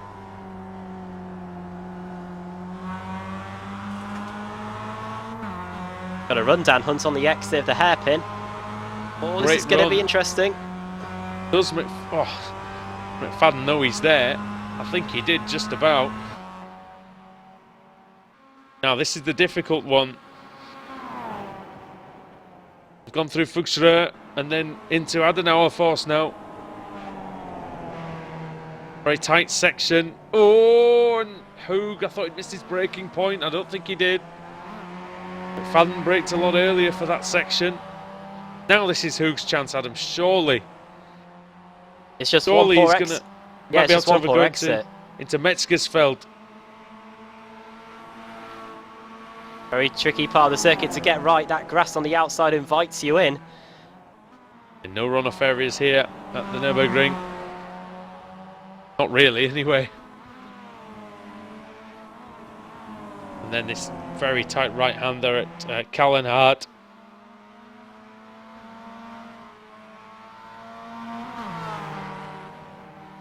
You go on board with Stefan Hoog, you can really see really see just how difficult it is, especially when you're following another car. And that MX-5 in front of you taking up a lot of space as he's having a look almost into the slow left-hander. Yeah, and Stefan Hoog's setup that he's running on his Mazda looks like it's slightly better than Stuart McFadden. Stefan Hoog able to take tighter lines into all the corners here, and McFadden definitely on the ragged edge there. Poor exit. Slightly poor exit. Hoog carried a lot of speed through Bergwerk. That's close. So this is into the.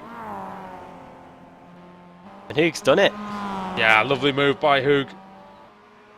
So they're coming up to Bergwerk now. Very hard to completely always know exactly where the drivers are, but McFadden's going to fight back. Is for second place again. Scotsman on the Swiss. A lot closer to Switzerland than to Scotland. And Hoog retains it.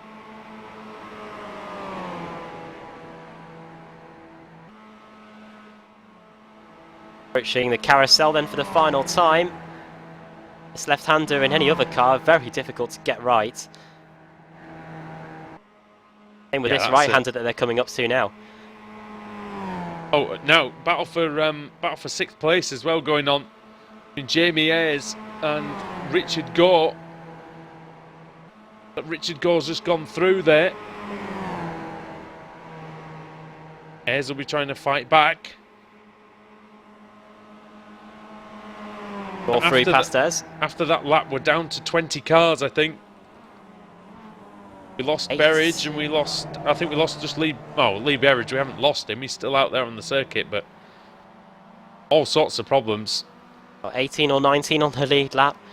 Out of the 44 that started. Lap 41. Lap 3 here at the Nordschleife. Looks like Daniel Hunt's just pulled away a little bit again.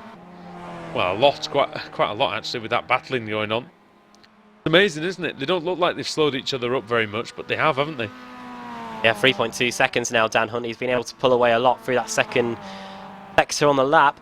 Andreas Katz has got half a sniff at this, you know. Well, not at the win, really, but at second place or third place. You can't really tell on lap times, can you? It's all about the visual, really, because the track's so long. That's it. You're able to gain time. Yeah, and as well, sometimes, you know, you can even drive well and do a lap that's 5 seconds slower, and as McFadden makes a bit of a mistake, runs a little bit wide. That allows Hoog to get a bit of breathing space. Nathan Davis trying to get past Jamie Ayres now. Oh, running into the back of him nearly. That's close. Massively close. Davies doesn't hold anything back at the best of times. Oh. And he's gone. He's disqualified. Oh dear. It just builds up for Davies, doesn't it? It seems every week. That's him out of 8th place. That will elevate a few off a position. Just seems like he's got a bit of a magnet for trouble on the front of that car, hasn't he? Really. They need to sort that out for the Pro Series. I'm sure Alex Simpson will have a couple of words about that. It's all about finishing the race in the Pro Series, Adam. Yeah, it's starting to remind me of almost Alex Smolensky when we first came across him. Hoog's off! He's off and he's going to come back on, but he's not in second place anymore. McFadden through. And could Andreas Katz go through as well? Or is Hoog going to close the door on the German? Hoog did well there. Could have easily panicked and lost third place as well. I was just saying, yeah, Nathan Davis reminded me of Alex Smolensky at the beginning, incredibly quick, but yeah, just needs to curb his enthusiasm just a little bit. A tiny bit. I think there is a... Jamie Fluke said it best, in that there is a real art to this series, and there's a real sort of benefit to just taking a step back, down dotting a hoe. The final time comes the race leader, and I'll tell you what, he started 13th. That wasn't remotely unlucky for Daniel Hunt. He's just got the final sector to go as he goes through Tiergarten. Going on behind, you've got Hoog and Katz, they're side by side. Katz could get McFadden at this rate. Katz might get McFadden. Hoog is through. Here comes Daniel Hunt. He's just got the final corner to go. Through comes Daniel Hunt and he takes the win here at the Nurburgring. Is it going to be McFadden? It is. Brilliant from Stuart McFadden to take second place. Stefan Hoog in third. Fourth for Andreas Katz. It could have been a little more for him even, you think. Pete Newman, Jamie Ayres. Richard Gore actually has got past Jamie Ayres on the final lap. And obviously the demise of Nathan Davies. And you've got... Roden v Stevens. These are the next group. Look how far behind they are. You've got Michael Hall just in front of them as well. But yeah, Roden and Stevens. Stevens has gone through. Roden looked quite slow on the straight there. Hopefully Michael Hall's been able to register a finish, blinking so much. And Simon Roden get back at Kip Stevens. He started on the pole. Although 10th is still a very respectable reverse grid finish for him. But Kip Stevens, championship leader, keeps on trucking, doesn't he, with more points? Yeah, another top 10 finish for Kip, up 7 positions from where he started, 8th place. Atkinson 11th, and this looks like he's going to be the next finisher, Lorne Murray. But Automech coming through the final 2 corners. Even a weird line into the final corner. Aaron up 24 positions. And look at the state of his car. Rizzo up 28. Malcolm's just been able to get past Andrew Whitehead, whose car's in a right state. Yeah, Whitehead's been unlucky again. Seems like a pattern for him. Usually other people's misfortune, and he gets caught up in it. Rizzo coming through the final corner. Oh, Finishing in the top 15 from 41st on the grid, Adam. That's a nice run for Cesaro Rizzo. and look who, yeah, good run from Cesaro Rizzo, but look who we're waiting on so we can finish our race. It was like this on Sunday night. Max Wright he's on his way towards the carousel, so he's just about halfway around the final lap. Has he got something against you or something? I don't know, he likes his airtime, doesn't he? That's probably what it is. Well, Wojciech Svidovic is actually retired, so we don't have to. Thankfully, we don't have to wait another minute or so for him. Lee Berridge is a lap behind, and he's just coming down the Dottinger now. So yeah, it is Max Wright we will be waiting on. Lee Berridge is coming down the Dottinger very slowly as well. Only about 90 miles an hour he's doing down there. Not the best for Lee Berridge. Nothing left of that MX-5. Max Wright coming through. I don't think any of the other lapped drivers are still going. I will just check that. Yeah, it is just these two. It's just Wright and Berridge. So Berridge is going to come through. Where is Max Wright on the circuit? I'm not really sure. I don't think he's at the carousel yet, is he? He's just coming into the right-hander before the carousel. Yeah, he's in 19th place at the moment. Still a fair way to go then for him. Adam, you might as well take us through the results, my friend, because I can't see this one changing somehow. Yeah, okay. Dan Hunt takes the win, 6 seconds in the end ahead of Stuart McFadden. Stefan Hoog getting a 3rd place. Andreas Katz from 23rd to 4th, getting 19 spots for him. Pete Newman finishing in 5th, 6th Richard Gore, 7th Jamie Ayres, 8th for Michael Hall ahead of Kip Stevens in 9th, and Simon Roden rounding out the top 10. Stuart Atkinson finishing in 11th with Steve Hefford in 12th. 13th for Lorne Murray, Nick McCarron finishing in 14th. Cesaro Rizzo 15th, 16th is Scott Malcolm. 17th Andrew Whitehead. 18th will probably be Gareth Hickling due to Nathan Davis's disqualification. 19th Rory Butcher. 20th will be Max Wright, and 21st, 6.75 minutes behind, was Wojciech Svidovic. And the cars 1 lap down or more. We had Lee Berridge 22nd, Michael Blake also 1 lap down, Nathan Davis 1 lap down, Ash Sutton also 1 lap down. In fact, these guys all might get relegated to 2 laps down, I reckon, because these are mostly cars that were involved in the carnage on the opening lap of the race. So this is what we have at the moment. iRacing will refresh it all once Max Wright, the man with the key, crosses the line. But yeah, these are all cars. That might be a while. Yeah, he's just negotiated the carousel now. He's just on his descent. He'll be at the mini carousel in a moment. We're running through the cars anyway that were involved in difficulties. We'll try and decipher who are 2 laps down and who are 1 lap down once Max Wright's crossed the line. Lee Berridge is at the moment 1 lap down. Michael Blake, Ash Sutton, John Roberts, Andy Scheel, Alex Smolensky, Mark Woodhouse, Jason Flood, Rob Graham, Roy Ververke, Tristan Bodis, Stelin Chapalevsky, Peter Van Gool, Matt Bunn, Joe McDonald, Lewis Bibby, Diogo Melro, Jack McIntyre and Steve Richardson, all involved in issues during race 2. And because of that, it's going to be an interesting reverse grid. We'll find out who the contenders are, though, once Max Wright gets to the finishing line. Yep, and in fact, we might as well spin for a number now, might we, really? I reckon. We could always, we could preview all the stuff on Apex Racing TV Although, as well. Wait, no, because Wright will finish. In fact, Wright will go ahead, won't he, of Davies and Hickling and Butcher, won't he? So, yeah, we'll have to wait on the number just to see exactly where he finishes. Yeah, so coming up on Apex Racing TV then, Adam, starting on Saturday. Yeah, Super Saturday and Super Sunday. We've got it all covered, really. 1:30, I believe, on the Apex Racing TV YouTube channel again, because Alex is off in Birmingham at the Autosport Show. We'll be hosting the penultimate race meeting of the iRacing Road Pro Series. It's at Imola. Who's going to get those 10 iRacing World Championship licenses? Then we've got a choice of viewing Saturday night. We've got the Euro V8 Supercars making their bow on Apex Racing TV. You and me will be there for that.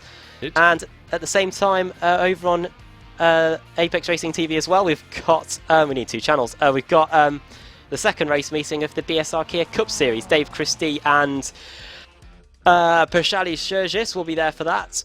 And then Sunday, we've got a triple bill again. We've got the IMSA Sports Car Series at 4:45 GMT.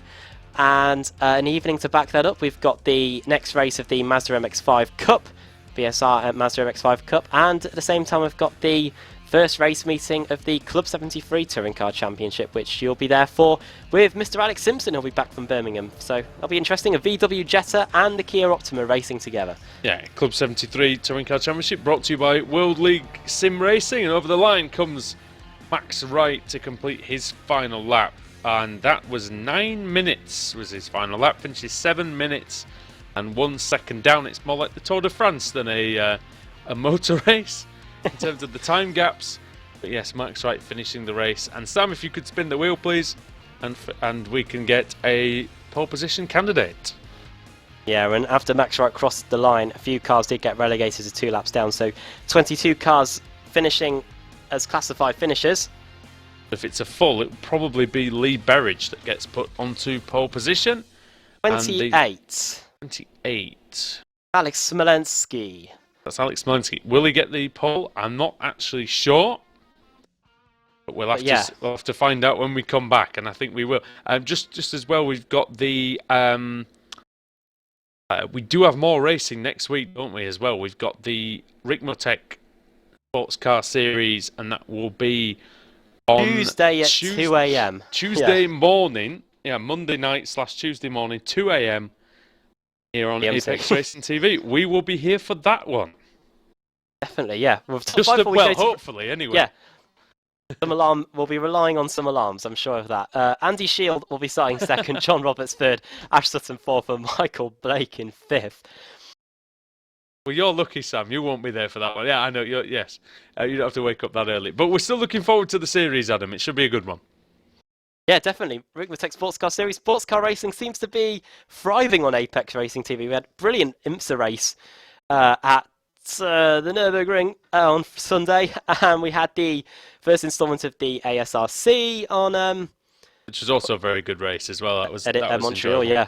And we're going to hopefully back that up with a brilliant Ricmotech Sports Car Series race Monday night. Do something to wake you up if you're up at 2 a.m. Anybody's got any trouble sleeping? Well, you know what? What a young one, yeah. Listening to my voice usually puts people to sleep anyway, so tune in at 2 a.m. for that one. Right, 2 races down, 1 to go here at the Nordschleife. We'll be back for more from the iRacing MSA British Sim Racers Winter Series. It's easy for me to say. Sod it all. We'll be back after this break for race 3 of the evening. See you in a bit.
iRacing.com is a sim racing game that combines a true-to-life racing experience with an online community of virtual racers from all over the globe.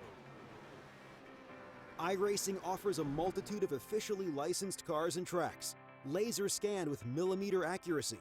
Their car models and mechanical systems are based on real-world physics and engineered in cooperation with manufacturers and race teams. iRacing's web-based interface allows members to compare stats and test drive any combination of car and track instantly. Their skill license system ranges from rookie to pro, ensuring members are always pitted against those with similar skill sets. Members are able to sign up for a weekly race series, compete in time trials, host a private race with friends, and participate in racing leagues created and run by the community. With over 60,000 members, iRacing works in partnership with renowned motorsport organizations like SRO Motorsports Group to deliver virtual races based on the real-life Blancpain GT series.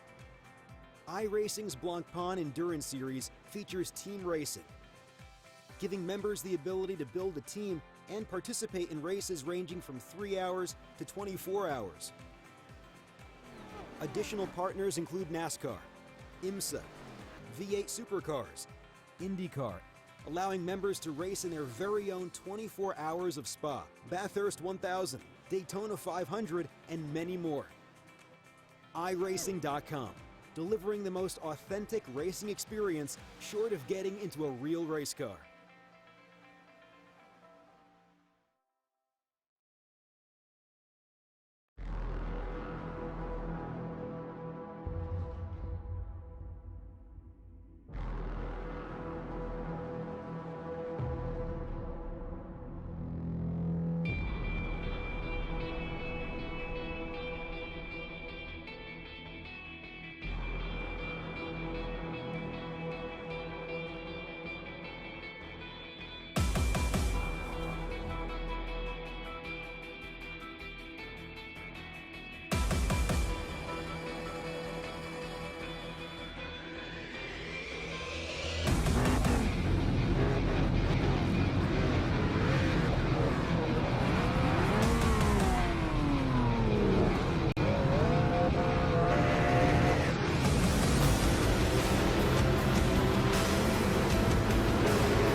Truex in the outside, contact made. 56 slides it at a 4. Who's going to be at the stripe? Dead even, give it to Ryan Truex. Truex.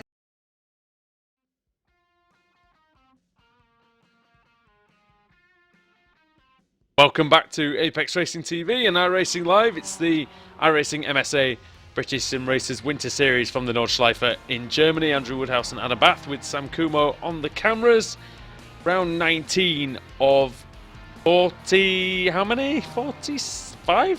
48. 48. Probably Maybe that might be 47 47, now, yeah, probably 47. Yeah. Start as we mean to go on. Well, the last race was utter carnage, and only 18 cars finished on the lead lap. So this one, we're just hoping really that most drivers can actually make it through. And we've got overcast conditions here, 21 degrees. The cloud cover has come over here. And yeah, it's got a bit chillier in the Rhineland, Adam, and some of the drivers might find that a bit tricky. Yeah, 21 degrees ambient temperature, 21 degrees track temperature here. And yeah, in race 2 we saw all the crashing happen at once, and then after that the packs were also split up that there wasn't really much crashing after that. We had a good battle for second place. And now in race 3 I wonder what will going to happen here, so what will happen there. So yeah, a big reverse grid, bigger than we had for race 2 anyway, 28 cars reversed. Believe that puts Alex Smolensky onto pole position, but we'll see what the organisers do, because after all he did finish 2 laps behind. Funny actually, compared to most of the normal races that we go to, Nurburgring does have quite a high attrition rate in terms of drivers pulling out mid-session. There's a few drivers who are here in race 1 that aren't here now. So yeah, it's going to be interesting to see what numbers we have here and whether we still have over 40 cars for the start of this race.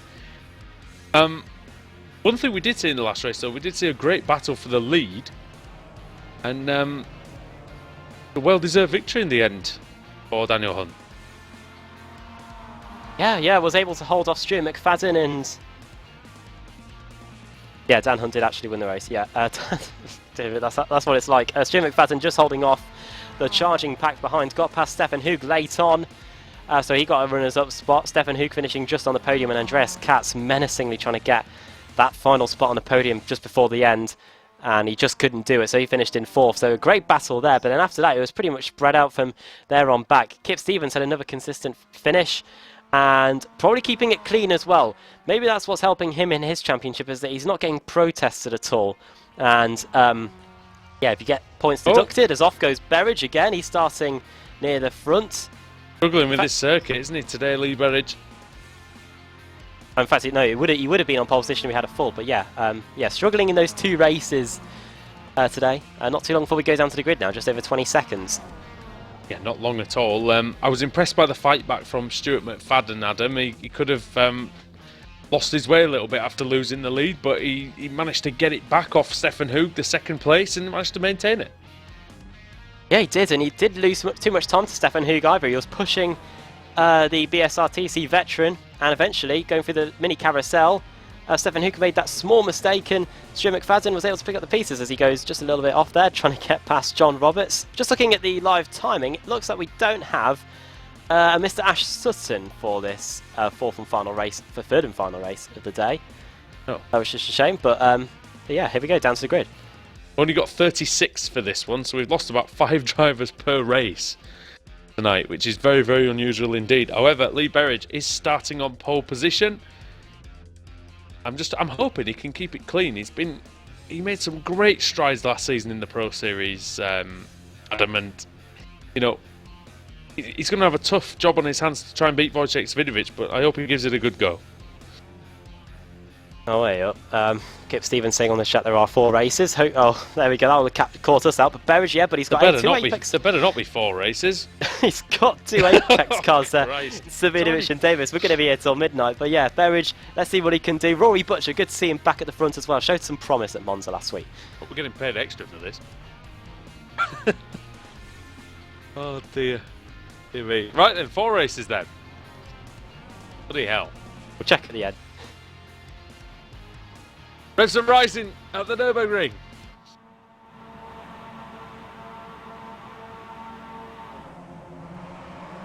And we're away. Berridge does the smart thing. He covers the inside, Svidovic to the outside. Can he get round? He can't really take anyone round the outside in the first corner here at Nurburgring. Berridge doing a good job of maintaining his line. Svidovic going for the lead. He's going to try around the outside. That's very dangerous, especially with cold tyres on a cold track. Oh no. What's happened, Adam? I heard a huge crash and it was just one car off. It was Steve Hefford. I thought I was expecting to see a sea of Mazda MX-5s all over the place, but no, that's all it. That was all it was. Might have been a sea of Kia Optimas as well. Oh, Oh, no! goes Perridge into the wall and a spin for Davis. Davies. Ah. Perridge has just retired. I think he's had enough of this meeting. To be honest, I don't Don't blame him. Yeah. considering how this has gone. Oh dear. Well, we had bigged him up to do well, and I was hoping it would happen, but yeah, Savinovich leads, Rory Butcher second, and now it's a bit of a gap now to Andrew Whitehead in third, with Rizzo in fourth and Malcolm in fifth. A good start for Scott Malcolm then, up from 7th on the grid with those spins. There's Stuart Atkinson in, I think, 8th or 9th. Who's that behind? Michael Hall. We haven't seen a great deal of him tonight. Very quick driver. He's boxed in here though. Look at this 4-pack. Yeah, looks like he's got his internet connection finally sorted, Michael Hall. Trying to get in the mix here, going through the left-hander. Oh, that's a bit very risky there from Scott Malcolm as Atkinson tries to get by and does. Who's that trying to go around the outside? That is Michael Hall. Hall's going to go around the outside at Nurburgring, and that's a beautiful move by him. And here comes Nick McCarron trying to make a move on Malcolm as well, and it shows how costly mistakes can be here at the Nordschleife, but Malcolm cuts him off. Nathan Davis only dropped down to 13th after that spin. Showed you how much the pack had already split up. Hefford, who went off earlier on, is back on the trail of Pete Newman. Can he get up the inside? That's it. I'd call Nathan Davies' corner earlier on. I've forgotten the name of the corner itself. Into Adenauer Force now.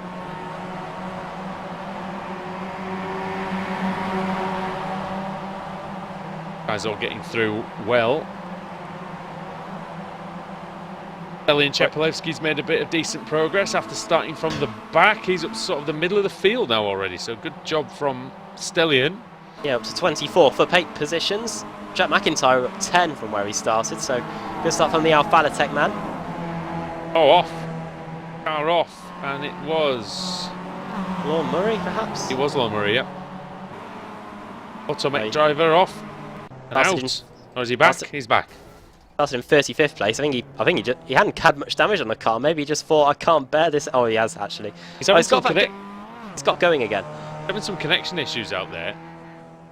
So I don't know what's happened to him. I think Steve Richardson's out as well. Oh dear. Oh, and it's all kicking off. Who is it? Dear. 52, car 52, 21, Smolensky, McFadden. Secondary incident, really.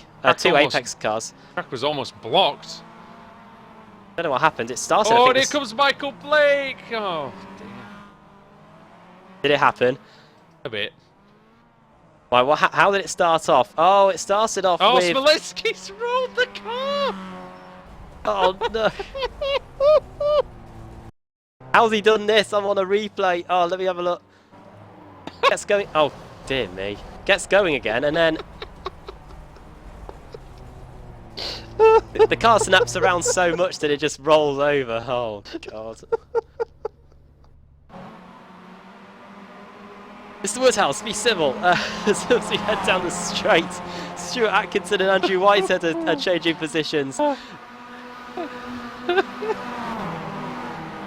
That's on the blooper reel straight away. Rizzo's in third, fourth Atkinson, fifth Whitehead, sixth is Michael Hall. Here comes Andrew Whitehead. No, it's having an impact on me now. Atkinson trying to get past Rizzo, and Hall the Whitehead, and Hefford and Davis are also battling away. This is the group behind them. Yeah. Whitehead.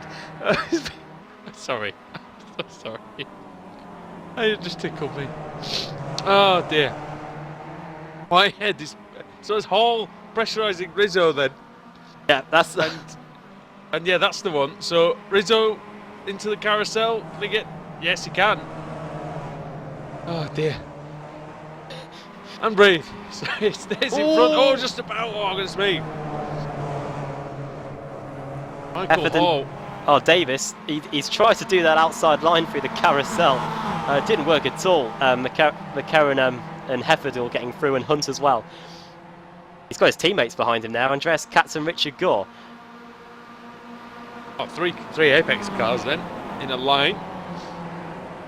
What position is that for, then? It's over. Hefford's in about 9th, is it? 8th. Okay. Hunt 9th. We're good now, Yeah. I think. To be fair, this lot are doing quite a good job, really. Of just Yeah. go on. I was just McCarron took a wide line through there. That's made him lose a place. Atkinson has gone. He's gone. And where is he? Malcolm. Scott Malcolm into the wall as well. And off goes and there's an apex car in the wall. Richard Gore's out. Oh, where are they on the screen? So I can look at it. There they are. And Gore's gone in a big way. He lost it on his own. But what happened to Atkinson? He went off. Oh, he went off when the car snapped away from him. And, Whitehead went into the wall trying to avoid... No, Rizzo went into the wall trying to avoid it. So, yeah, quite a few moments there. I think Lewis Bibby's hit something on the way through as well. Dan Hunt, 17 positions gained. Side by side behind him. No, it's Andreas Katz v Steve Hefford. Hefford, I think, nursing a wounded car. Oh, hello, there's an automatic car off as well. Oh, hello. Oh, hello. Yeah, it's Malcolm. Oh, it's Malcolm. Yeah. I think Graham went off actually, Adam, and then it's kind of scared Malcolm off the road, and I think he nearly crashed himself. Yeah, Whitehead nearly did the same. Oh, he did the same earlier on, and I think a similar thing might have happened there. He's just been passed by the really ailing car of Jack McIntyre, who's got front damage, he's got rear damage, damage everywhere. Who's leading then? Is it Wojciech Svidovic? Yes, it is. He's got a 12-second lead over Michael Hall. Where's Rory Butcher gone, actually? Because he was in second place. Where has Rory Butcher gone? He's gone, and he's been gone a while. I'll try and find him. He's exited the session. That's how long he's been gone. Oh, he was out before Richard Gore was out, actually. Just watching him on the replay, he's just minding his own business. Car looking very, very good. Oh. And that's it, yeah. He goes out wide onto that relative big runoff area, and then the car snaps away from him. He hits the Armco barrier, and that is his day run. Quite a few drivers out there, not as many as the last race, as Nathan Davis side by side with Daniel Hunt. Down Dottinger Hut. Into the final sector then. Can Davis hold off Dan Hunt? Race winner in race 2. I'm not sure he can. Hunt is going to go through, is he? I don't know, very, very close. Hunt was all over the place there, nearly losing the car. That's allowing Nathan Davis a little look. Oh, Davis is still alongside, and Dan Hunt realises it. Into the last corner. Going force him onto the grass. This is brilliant driving. Davis had the position at the line. Hunt's still alongside. Hunt's trying to go around the outside. He can't go around the outside the first corner. And beautifully done. That's great driving, Adam. We made some jokes about some of the driving tonight, but that was a quality piece of work from both men there. Yeah, both of them on the edge of adhesion. Oh, Hunt's looking back. Will this be? Oh. Well, Nathan Davis, as long as you don't get the call saying inside, you're good to do that. So, yeah, yes. Good job. And he did do that. Did it very well.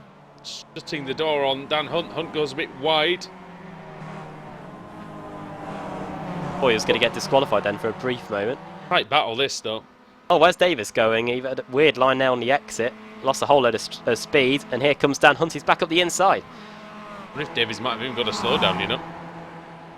Because I think he did cut the course, didn't he? And here comes Katz. Katz going through. Davis wide again. Really never dull watching Nathan Davis, is it? No, definitely a highlight of the 3 races we've had. Get a slipstream, and look, they're about to get Cesare Rizzo, who's lost a whole load of positions. Well, whole load of time anyway. If Ches can do anything about Daniel Hunt, if he can stay ahead of him. Rizzo around the outside, trying to keep it, but no, he doesn't. Hunt's through. Now, can the 2 Apex cars get through? Katz tries first. Davis behind. Let's see what Andreas Katz can do about Cesare Rizzo.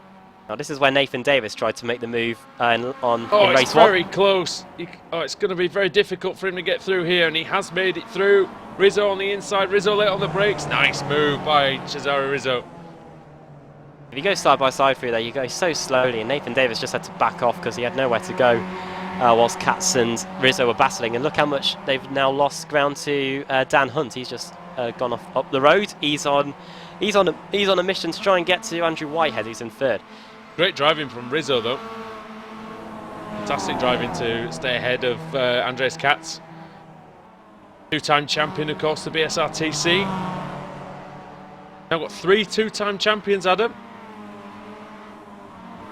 I wonder if one of them is going to be able to get a 3rd title in 2017. It's going to be tough. Yeah, in the seasons we've had at the BSRTC, we've had Kip Stevens with 2, Andreas Katz with 2, Jamie Rushworth with 1, Ade Koba Lopez with 1, Wojciech Svidovic with 2, and Dave Baker with 1, and Sebastian Jobe with 1. And Jamie Fluke as well. And Jamie Fluke in the Winter Series. I think we're counting that officially now. I'm going to count that. Because it was the length of the old seasons, wasn't it? And it was in the Kia, so I think it does count. Hey, well, with the added 4th race, this pretty much is the same length as the old series that we used to do. Yeah, that's it. And through, Rizzo, very late on the brakes. Great defence by him. Finally it comes to an end, but a nice resistance from Rizzo. Andreas Katz finally getting through, but really, really good from Rizzo to just resist for that long. Wojciech Svidovic is away. He leads by a long way. 16 seconds. Svidovic's lead over Michael Hall in 2nd, Whitehead in 3rd. Not too far ahead of Dan Hunt. Here comes Dan Hunt, actually. He's just got a good run on the exit of that hairpin bend. The aforementioned two-time champion Wojciech Svidovic, of course. Daniel Hunt, who's won many races in his BSRTC career, just gets past Andrew Whitehead, who I believe has got, is it just 1 win or is it 2? But he is a race winner in the BSRTC at Summit Point. He's winning various Kia series. Yeah, he won at Summit Point and won a few races in the Club Series a few seasons ago. Experienced man. As have we. As have we, yeah. I won in the... Well, I haven't won, but... Oh, yeah, I won. Yeah, I won in the Club Series, yeah. You did. Charlotte, wasn't it? Yeah, in Season 1 at Charlotte, holding off Ben Hackerson. There you go. Don't put yourself down. Nathan Davis. Oh, Davis is on the grass. Goodness me. You know the grey stuff, Nathan. That's what you're supposed to be, fella. They've both been able to get past Rizzo then. Rizzo hanging on here as they head towards the carousel. And if Rizzo can hang on post-carousel, could be able to stick with these guys as far as Duttinger Ho. Are some tricky spots in the second half of the lap. But yeah, Dan Hunt up 19 positions from where he started. What was that? What happened? No, I thought that... yeah. Hunt v Hall, and that is Hunt through. Up to 2nd then for Daniel Hunt. Wasting no time at all. No, not at all, so... And Hall is 3rd, ahead of Whitehead. It doesn't look like Hall's got quite as much pace as on this track as he does at some of the others that we visit. It's a track that some drivers can definitely come out of the woodwork, the specialists of the Nordschleife.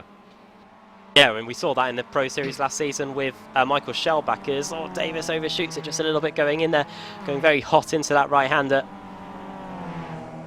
It really does sort of has been separated, hasn't it, into the yeses and nos in terms of who has had a lot of experience here at this circuit. It's completely different from other ones. At some of the other circuits, you can just turn up with not many laps and reach your pace. But excuse me, but here, because of the nature of it, because it just takes, it's an effort to just remember your way around, isn't it, more than anything? And once you've learnt your way around, it's completely different in another car. As I think we've lost Steve Hefford. He's gone off on my timing screen. Where is he? He is gone. Don't know whether that's just a retirement or a disqualification. I think it's a disqualification. Qualified. He went wide. Yep, and that's it. He went wide in the middle of the lap, and off he goes. But yeah, you've got to learn your way around in all the different cars, and all the corners are taken completely differently in the different cars we've got here on the iRacing service. Wojciech Svidovic is coming through Galgenkopf. And Michael Hall about to lose a position. Andrew Whitehead up the inside, the mini carousel, and Katz and Davis should follow him through. Yeah, they should. And they are, and they have. Now it's Whitehead that's got to defend from Katz. Whitehead doing a very good job here in the number 3 car. Up into 2nd place. Sorry, 3rd place. It's going to be 4th. It might be 5th. It could even be 6th, depending on... God. Yeah. Awful, isn't it? You just got up there, you just got up into 3rd place. I mean, Davis having to get onto the brake pedal down the straight. Yeah, I saw that. A couple of dabs of the slow pedal then. You could probably do it. You could probably do a dab in the car whilst they're going down the straight. 4 wide. Yeah. And look at Davies, he's looking for a run as well. He might have a little bit of aero damage, Davies, though. Doesn't quite have the ultimate speed, I think, of the rest of them down there. Oh. This is brilliant through Tiergarten. Are bottoming out there. Oh! Wheel-to-wheel contact between Whitehead and Davies. Oh, I hear a sound of a car off in front. It might have been Dan Hunt, but yeah. It's okay. That's the big loser out of all of that. It looked like he was going to get 3rd place, and now he's found himself in 6th. He's going to get past Whitehead. Car coming out of the pit lane as well. These guys need to be careful. Maybe Whitehead and Katz side by side through the 1st corner. Katz get through, he can. Head of the boosted car. Now it looks like the battle for the final spot on the podium is on between Davis and Hall. Yeah, I think Davis has the pace here on Hall. Final lap. Hall as a CQR driver, Adam, he knows where to place his car. Multiple race winner in various K series over the years. Very nearly won the Club Series. As up the inside goes Davis. Might have said he maybe should have done. Yeah. He was leading for quite a while, I think, in that one. Elro ended up getting the better of him there. Elro's won that twice, but now that's a defunct series. It's amazing, isn't it? After only a year and a bit, that series is no more. It's going to be the BSR Kia Cup. That's starting on Saturday here on Apex Racing TV. Please join us for that one. And that's Adam Bath and Dave Christie, isn't it? Yep. And I think really the Club Series is... Oh! Sorry, I thought that he was going to go up the middle then, Katz. Around the outside goes Davis. Oh! We've seen Davis try the outside. That's onto the marbles. He's on the grass again. He's up the inside into Arenberg. I tell you what, he's got absolutely no fear at all. Here comes Katz. Hall holding his own. Katz still behind. England versus Wales versus Germany. Englishman at the back of the pack, Andrew Whitehead as well. So quick into this part of the course. Scary old corner. Really great corner though, that. Tell you what, the Isle of Man TT would be funny in this series. Oh, in these cars, yeah. Just off the rev limiter for miles and miles and miles, didn't you?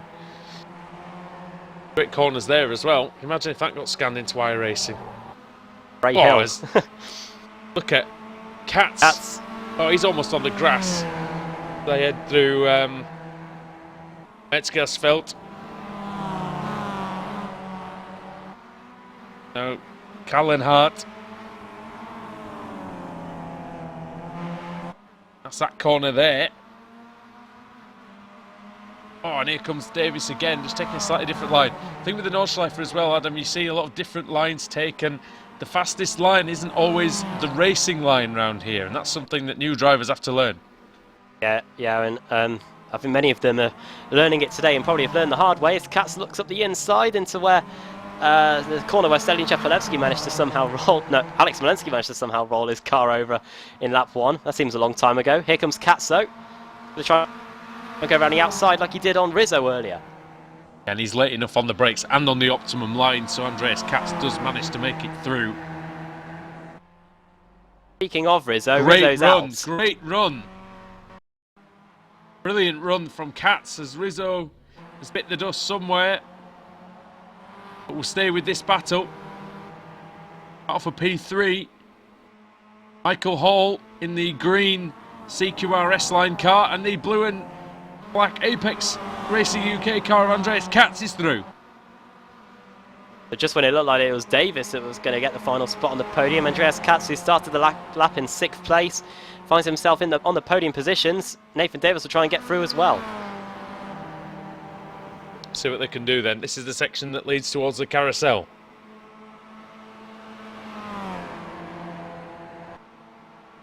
At the halfway point of this Nordschleife.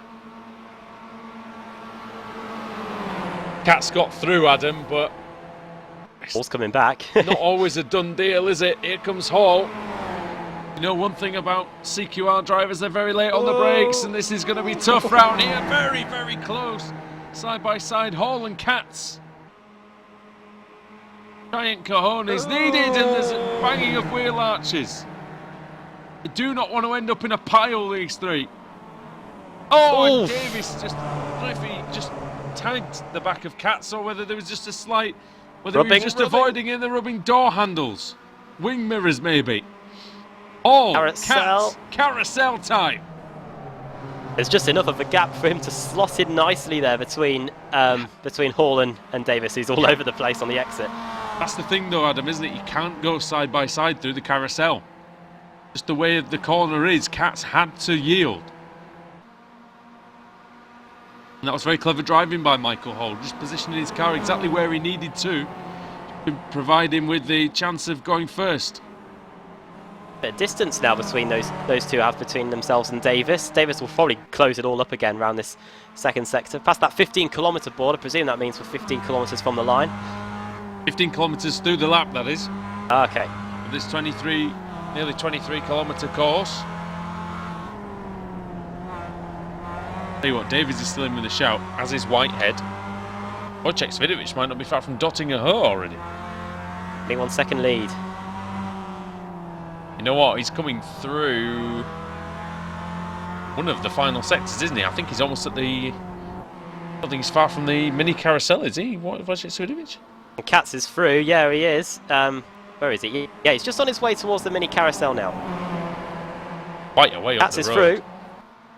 And Hall's now going to hold off Davis. I think Katz might be away with this now, this final spot on the podium.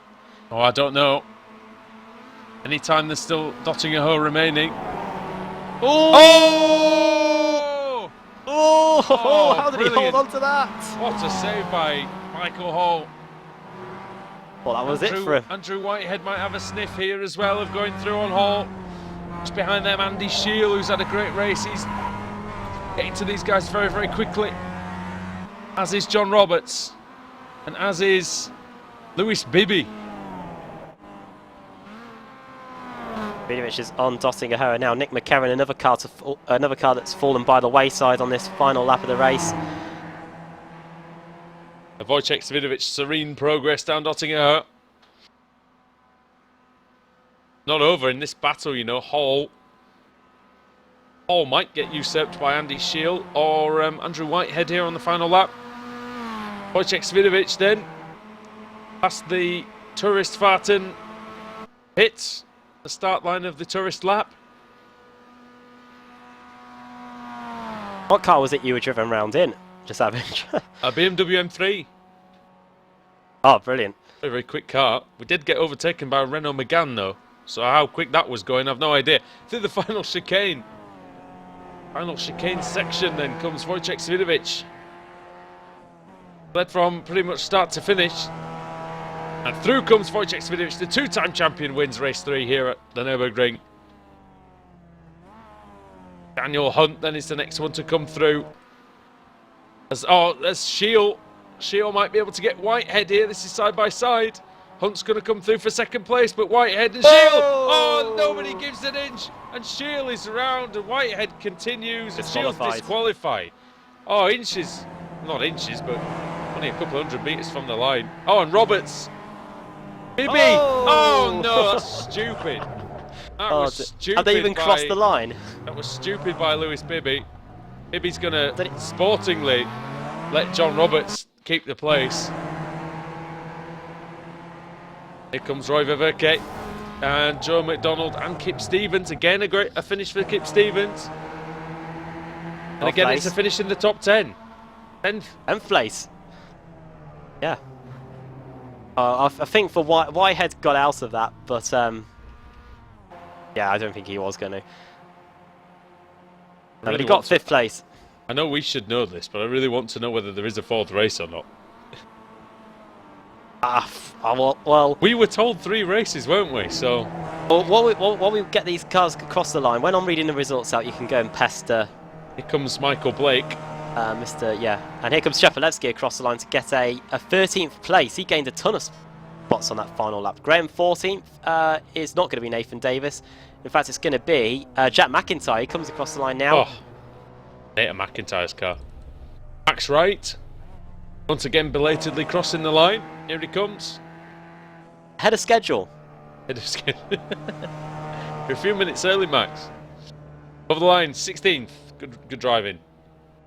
Right, Scott Malcolm's had a bit of a terrible race, I must admit. Yeah, he's just on his way towards the mini carousel now. He's not too far away from that. So it's Lee Berridge next then. Malcolm's had a really slow lap. Malcolm's last lap was actually 9 minutes and 36, so he's had 2 very slow laps. I don't think he's got much power in that car. He's having trouble. Berridge. He's having trouble with the engine. Berridge has just had all sorts of problems, really. Started on pole position. To be fair, he'll still finish in 17th place, which... No, I did... Yeah, I thought he'd he'd be too bad. Yeah. No, he did. Yeah, He disappeared. a small reverse grid. He did disappear. Maybe and just then towed he came back back to the pits. Sorry. Yeah.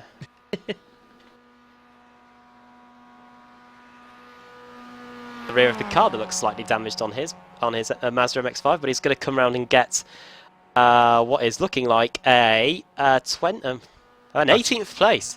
Zara Rizzo finished the race in 17th, it looks like. Yeah, be an 18th place. Have to check with that. Yeah, Berridge through the final couple of corners. And he gets it. Powers across in 18th place. Then we're just waiting on Scott Malcolm. Yeah, that car is... Tell you what, it doesn't look too bad.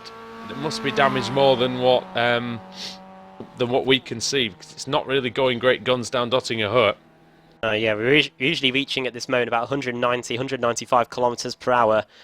Scott Malcolm's just touching 180. I wouldn't be surprised if the car's crabbing just a little bit.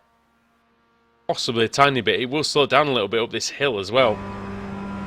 Yeah, about a good 10 kilometers an hour slower than the rest of them. Past the castle.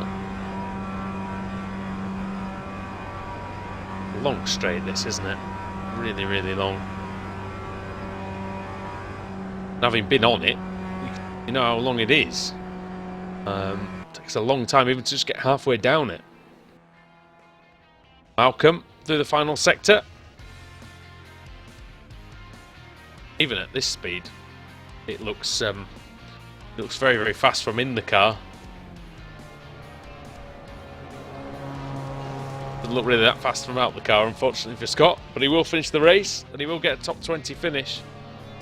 I think will be above what he above his expectations earlier on after he obviously damaged the car somehow. But Malcolm comes through in 19th. Is anybody else still running? It doesn't look like it is. So, Stuart Atkinson's still running. Oh, how could we forget? Oh, and Simon Roden's in the wall.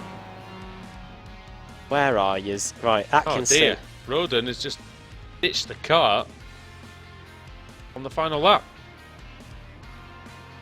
Oh, it looks like he's got no steering at all. Right, he's just coming up to the mini carousel now. And is looking to benefit quite a bit actually. Well, he is one lap down, so there's only so many positions he can gain. I think he'll finish actually in 20th place.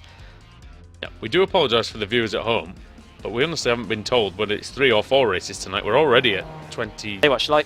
20 to 11. Shall I quickly go and ask? Yeah. Adam goes off and does some detective work. Yeah, we do apologise for that. We should know how many races it is, but nobody's actually told us. We just normally when we come to this race, it is normally 3 races. Adam? We have got a 4th race. I have been told. Oh dear. We're going to do it all again, people. Yeah, Kip was... They just won't let the 4th race go, will they?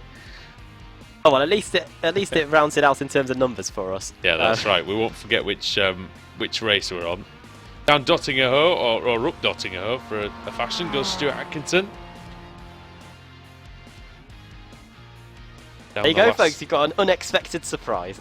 Unexpected surprise for us as well, because we're going to be here till, well, quite a long Another time. hour at least, yeah. Yes. Oh well. Yeah, Richard Gore just confirming for us it is 4 races. Yeah, here comes Stuart Atkinson into the final corner. And this will be I believe, a 20th finish. I'm hoping so anyway. It looks like it. We'll just confirm that. Oh. No, it's not. It's 24th. 24th. Because I thought he'd benefit from all the cars in front of him being 1 lap down. Although the disqualifications he might benefit from, might he? So he might end up in front of those guys when it all shakes out in the official results. So Savidovic takes the win, 21 seconds ahead. 2 wins out of 3 for Apex Racing. Going well. Dan Hunt finishing in 2nd and Res Katz 3rd. With Dan Hunt, 20 positions gained for him. Michael Hall finishing in 4th place with Andrew Whitehead getting 5th. However, I do believe due to Andy Shields' disqualification and a retirement from the race, that will automatically be a protestable offence. So we'll see what happens to Andrew Whitehead at the next race meeting.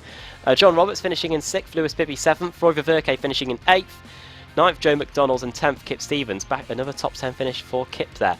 See if he can back it up in race 4. Jason Flood in 11th, 12th for Michael Blake, Stelian Shepelewski 32nd to 13th. Big gain of positions there.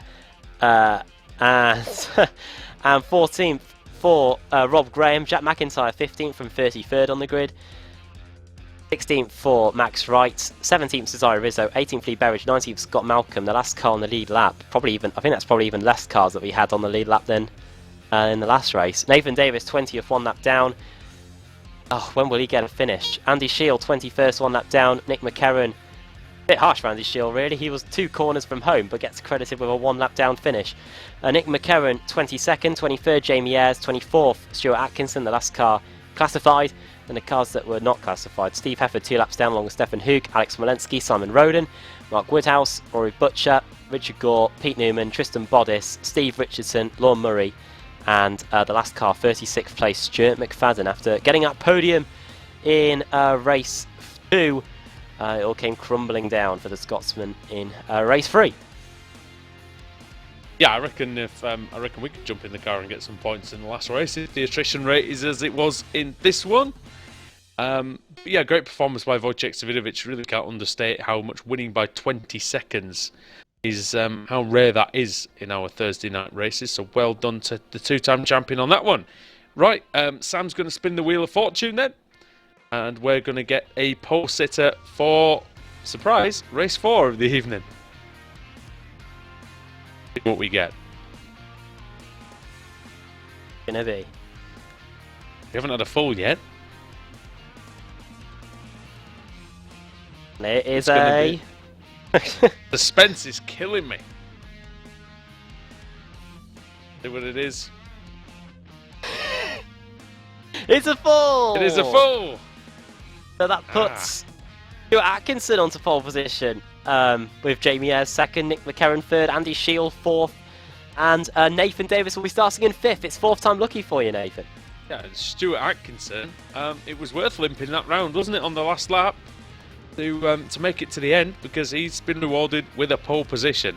And everybody else, well, you've all behaved yourselves, so you've been rewarded with the 4th race of the evening. So we'll be back then for that after this break here on the iRacing MSA British Sim Racers Winter Series here on Apex Racing TV and iRacing Live. We'll see you in a bit.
iRacing.com is a sim racing game that combines a true-to-life racing experience with an online community of virtual racers from all over the globe. iRacing offers a multitude of officially licensed cars and tracks, laser scanned with millimeter accuracy. Their car models and mechanical systems are based on real-world physics and engineered in cooperation with manufacturers and race teams. iRacing's web-based interface allows members to compare stats and test drive any combination of car and track instantly. Their skill license system ranges from rookie to pro, ensuring members are always pitted against those with similar skill sets.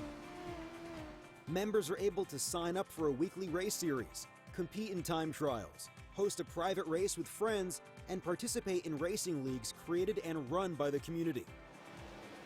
With over 60,000 members, iRacing works in partnership with renowned motorsport organizations like SRO Motorsports Group to deliver virtual races based on the real-life Blancpain GT series. iRacing's Blancpain Endurance Series features team racing, giving members the ability to build a team and participate in races ranging from 3 hours to 24 hours. Additional partners include NASCAR, IMSA, V8 Supercars, IndyCar, allowing members to race in their very own 24 hours of Spa, Bathurst 1000, Daytona 500, and many more. iRacing.com, delivering the most authentic racing experience short of getting into a real race car.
Truex in the outside, contact made. 56 slides it into 4.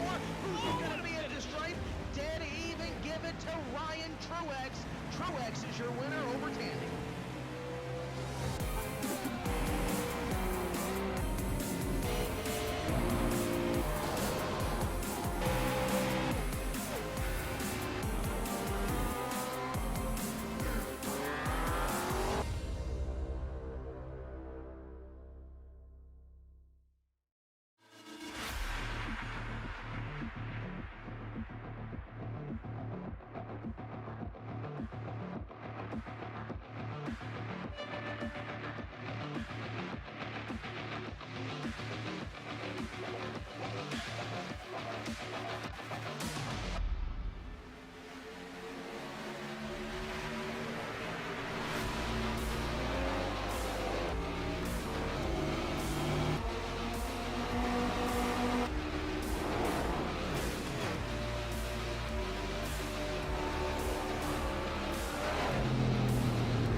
Welcome back to the Nurburgring for round 20 of the iRacing MSA British Sim Racers Winter Series here on Apex Racing TV and iRacing Live. Andrew Woodhouse with Adam Bath and Sam Kumo. And Adam, well, that last race, there was some more incidents there as well. And yet again, only about half the field finished. And it really is becoming a pattern here at the Green Hell, isn't it? Yeah, was it 19 on the lead lap out of the 36 that started? Quite remarkable. And yeah, we now got a fourth race. How many have we got in the session at the moment? So as Cesare Rizzo disappears off into the trees, we've got 30 in the session at the moment. We might see just a bit more than that. Ready for the start of the fourth race. We're running long into Thursday night here. Indeed, almost into, well, not quite into Friday morning just yet, but you never quite know. Depends how long it takes Jay Wright to do his last lap, isn't it, really? So Max Wright, not Jay Wright. No, we've had a good 3 races actually. The racing at the front's been very, very good, and I think that's it's been a pleasant surprise actually, because it's been reasonably processional, hasn't it, when we've come here in the past? Yeah, it has. We saw plenty of us all together really in that third race. Hadn't split up as much as we'd seen in race 1 and 2. Plenty of slipstreaming down the straight and some pretty chaotic finishes as well. The top 6 are pretty much right with, well, apart from Savidovic, of course, we're all together by the end of lap 3 in race 3. We'll see if we can see the same here in race 4. Wonder if tiredness might just be starting to creep in for some of these drivers. I think it's very likely, especially with this demanding circuit. It really, really is, isn't it? It's a tough ask for anybody to do even 1 race through here, let alone 4. So around this very, very famous circuit, which used to host the German Grand Prix until the mid-80s. Still does host the German Grand Prix to a fashion, Adam, anyway, but it's the GP circuit, which sadly, in my opinion anyway, we're not racing around today, because I do love the 24-hour layout that we get. Yeah, right. The part of the Grand Prix circuit as well. Yeah, hopefully we might use that in the future. But yeah, this launch life layout proving a tough ask for these drivers today. It is indeed. And Adam, if you could take us through the starting order then for the 4th time this evening here at the Nurburgring. We're down to 30 cars. 30 cars then, ready? And yeah, let's have a look at them. On pole position, it is Stuart Atkinson. 2nd, Jamie Ayres. 3rd, Nick McCarron. 4th, Andy Shield. 5th, Nathan Davis. 6th, Scott Malcolm. 7th, Lee Berridge. 8th, Cesare Rizzo. 9th, Max Wright. And 10th, it is Jack McIntyre. 11th, Rob Graham. 12th, Stelian Chapelewski. 13th, Michael Blake. 14th, Jason Flood. 15th, Kip Stevens. 16th, Roy Ververke. Lewis Bibby. 17th. 18th, John Roberts. 19th, Andrew Whitehead. Rounding out the top 20, it is Michael Hall. And then just behind him, it's Katz, Hunt and Savidovic, top 3 from race 3. In just a few seconds, final round of the evening will begin. Cars are all in place. Revs are rising. The red lights are on here at the Nordschleife. The final time tonight, the green light is on. It's a great start by Atkinson. It's a reasonable start from Ayres, and he's going to keep 2nd place going through the first corner then. Atkinson just in the lead as he goes to Hudson back for the first time. Just, yeah, Jamie Ayres was trying to get through there. Are they all going to make it through for this right-hander? Davis going for 3rd place, game past Nick McCarron. Like everybody's okay. It's usually into the slow section where we see the first casualties. Very close in the middle of the field. I think everybody's got through okay. A few guys with pit lane starts just bringing up the rear. Stuart Atkinson for Boosted Motorsports leads. Heading through Quiddlebacker Horn towards the Flugplatz. Over the top of the hill then. And Jamie Ayres definitely looking eager, and he's backing everyone up. You can see how many cars we've got. We've about the top 8 altogether. Already a great racing prospect here. This is what we love at the Nordschleife, when it's closely balanced. Can Stuart Atkinson keep his lead into Arenberg? Or can Jamie Ayres go around the outside? It's not an easy place to go around the outside there. Berridge is gone! Oh no. Happened again, and there goes Jason Flood. Oh, And McIntyre. McIntyre. And there was another car as well. A green car off. I didn't see it. I saw a green car flying. Oh, it was poor old John Roberts. Back of his car. The partly green liveried boosted motorsports car in a right mess. That's probably added 10 minutes to our evening if he keeps going, Adam. Oh, well, Stuart Atkinson leads, but he's wide, and he's going to come back on the track again, and here comes theirs. I was going to say he should be alright, but he didn't hold the tight enough line on the exit. I've added our first. And now into Metzgersfeld. Jamie Ayres into the lead. Second is Nathan Davis again. Davis up to second, yeah, gained 3 positions away from the line, and here he comes. Is he trying to go through already? That was brave. Didn't work. He's definitely quick, Nathan Davis, in pretty much everything he races, but he just needs to pick his battles, doesn't he, really? No, we're only halfway, or not even at the halfway stage in this first lap. That would have been a great lap. The middle of the field's been split apart. Oh, off! 2 cars off in the wall. Stelin Cheplewski's one, and the other was, I think it was Robert Graham, possibly. Yes, Robert it was. Graham for Automec. 2 drivers coming to grief there. Oh, Graham almost hit Steve Hefford. Atkinson then. Oh, Atkinson, yeah, just holding off McCarron. They've got Andy Shield also there. Really holding up McCarron. And Shield, who's actually showed some race-winning pace here, but he hasn't had any good fortune whatsoever so far. Jamie Ayres has. He's in the lead. Nathan Davis behind. It's going to be tough for him to hold Davis off for the whole race, but you never know. These guys have already got a good lead, about 4 or 5 seconds already. Apex Racing trying to... Oh, a car off. Oh, Chapelevsky nearly losing it. Yeah. Going to make it... Oh, car off. There's an Alphalatech car off. Is that McIntyre as well? Yes, it is. That McIntyre for the second time. Very slow Apex Racing car as well of... Andreas Katz. Andreas Katz, yeah. He's been in the wars, it looks like. Or he's had a slowdown, one or the other. I wonder if he collided with McIntyre. I'm going to have a look at that, actually. Did he collide? Oh my word, we're 3 wide. Oh my word. Oh dear. On the way towards the carousel, we were 3 wide between Rizzo, Hunt and Atkinson. Katz and McIntyre did collide.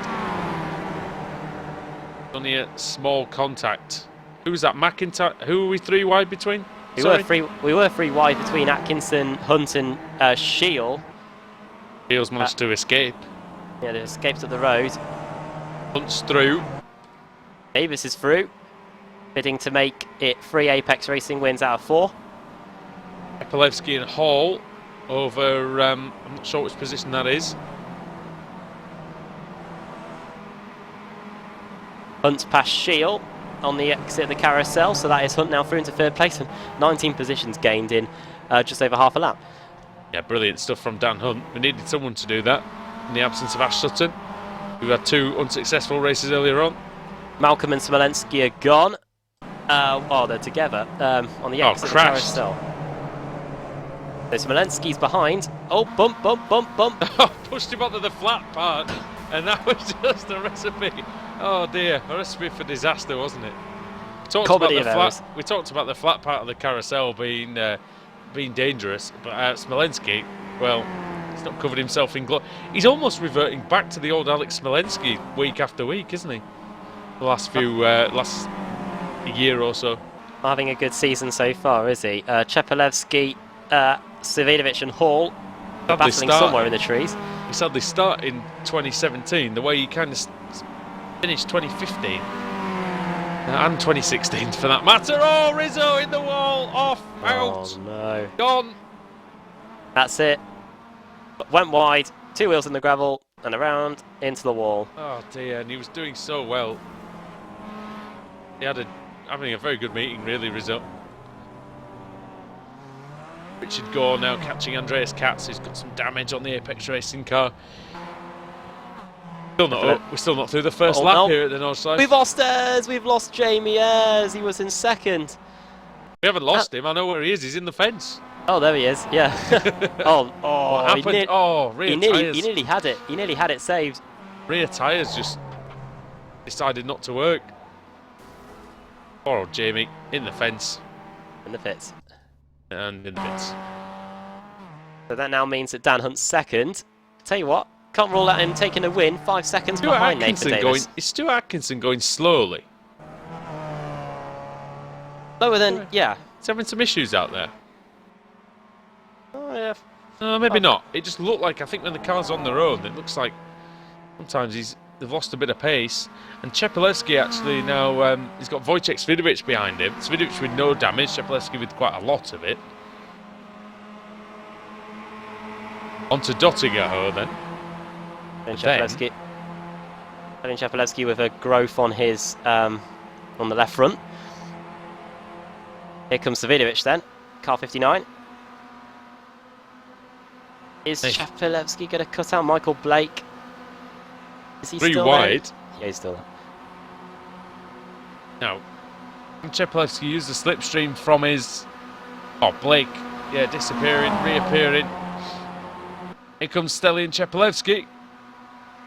Trying to get back on Wojciech Svidovic. Wojciech Svidovic has gone through on... who's that? Nick McCarron. The green Momo kart, red and green kart. Michael Blake's gone through on Michael Hall. Thinking his way through. Those two win the award for worst internet connection of the day, I think. That's long we go. First lap in the books. Stuart Atkinson definitely falling into the clutches of the Apex Racing cars now. Yeah, and he's still in 4th place though. Whether it lasts or not, I'm not sure.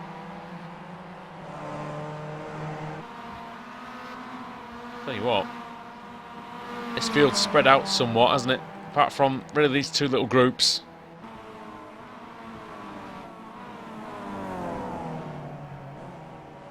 How many cars on the lead lap then? 20 it looks like. We lost. Oh, sorry, 21. That's Max Wright. It's the last car on the lead lap.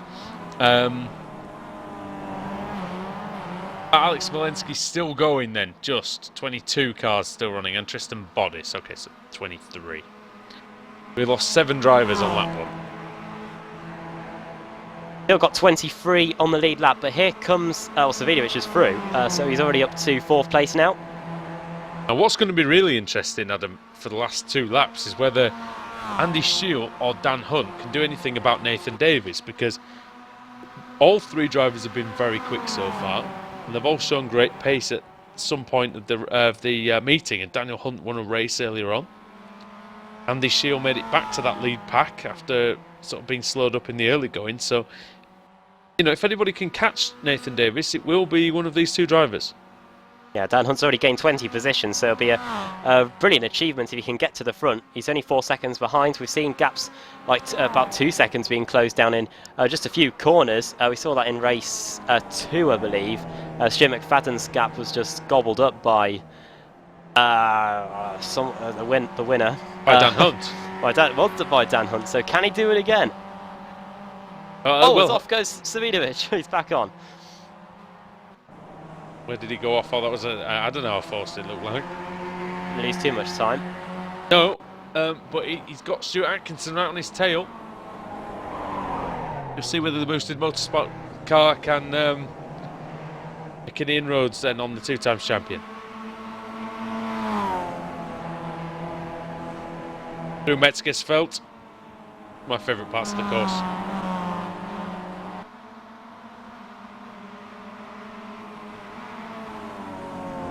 It's a tricky section this, Adam. A lot of downhill braking areas, some tight corners, not a lot of room for manoeuvre. Definitely the most technical section of this Nordschleife. It is. The quick corner changes are here just after the first of the big carousel. So this is where the cars really get tested. As Atkinson putting 2 wheels into the grass. One thing is for sure, you do not want to touch the grass here at the Nordschleife, because that might be the last thing you do in the race. Here comes the Apex car, still in Chepelevsky. They go through the Exmuller section. Well, I was saying earlier when I was lucky enough to stand trackside there a few months ago and see a lot of different cars go through, and you can make a lot of time up there. You really attack that part of the course. And now Michael Blake attacking Michael Hall once again. Yeah, Michael Blake was in front at the line. Has lost that place somewhere around this lap. Vidovic gets Stelian Chepelevsky gets a good run on the exit there, and should be able to get rid of, well, not get rid of, but just get past Stuart Atkinson. He doesn't want to get rid of him because Stuart might have something to say about that. Very Maybe close though. Side by side. That might be the phrases used on the team radio, but yeah. If he does get, well, we might see if he'll get rid of him shortly because they're very, very close together. As are Hall and Blake to this as well. Oh, Michael Hall's not a shrinking violet in terms of trying to get through very small gaps that aren't there, really. And Michael Blake, we've seen him get into some trouble before doing the same thing. Hall clobbers the curb on the inside. Surprised he almost didn't break the suspension, he hit it so hard. I thought that was going to result in the demise of Chepelevsky there, but now Michael Blake fancies his chances of getting that position. Rumours of his demise have been greatly exaggerated. Around the outside is Michael Blake on Michael Hall. Got a nice run. Who's going to get the high ground for the carousel? It's going to be Michael Blake. Hall's going to have to yield here. But it's going to be on the flat part of the course.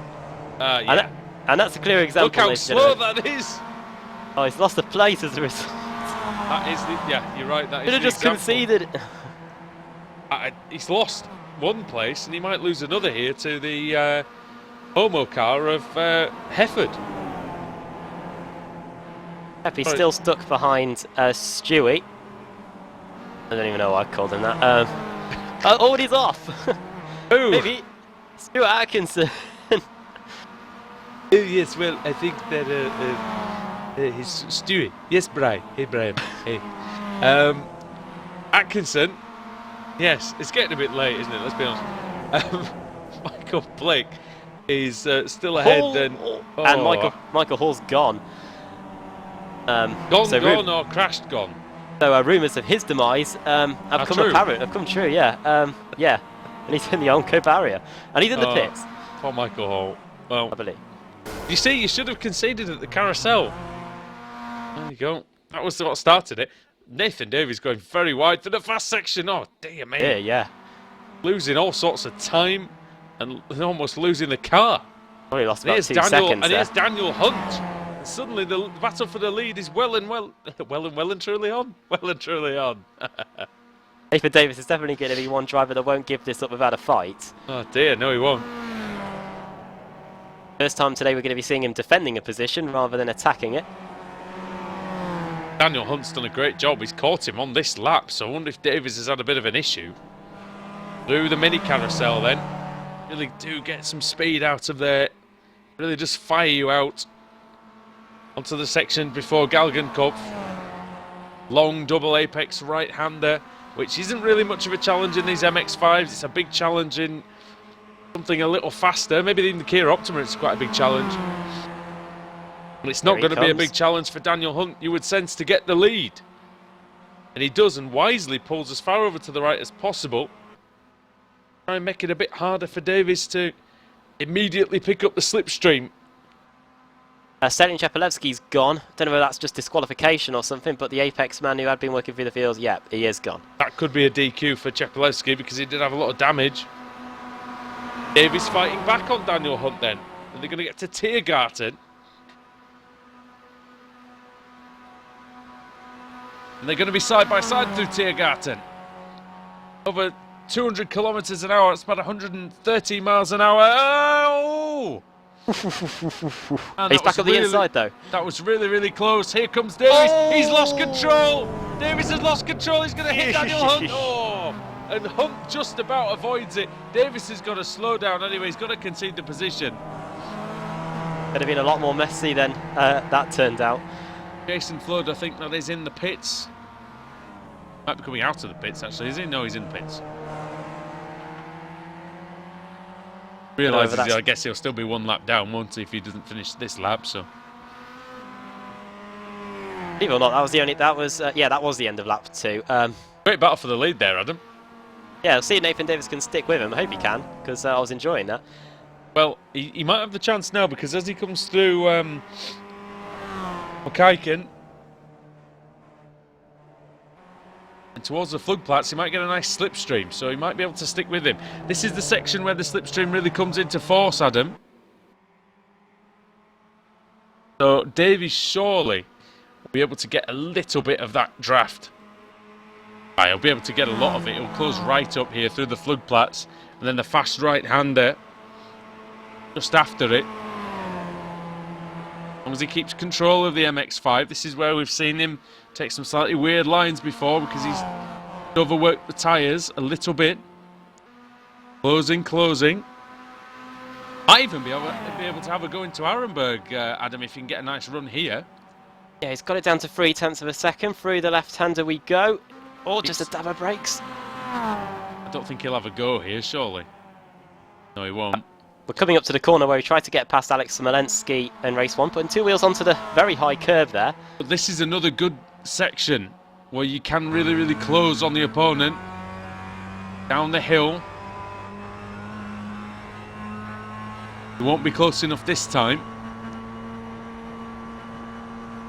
Into the Adenauer Force section. But he might be able to set him up for later in the line. He just goes a bit wide. Biding his way into that complex of corners there. He did have a nice line through the second part though. And now, might have the chance into Metzgersfeld. What a good run, yeah. At least to stay very, very close. If you can stay close here, Adam, through these two fast left-handers, you might have a chance into the right-hander at Kallenhardt. If these drivers are on it, half a second between them.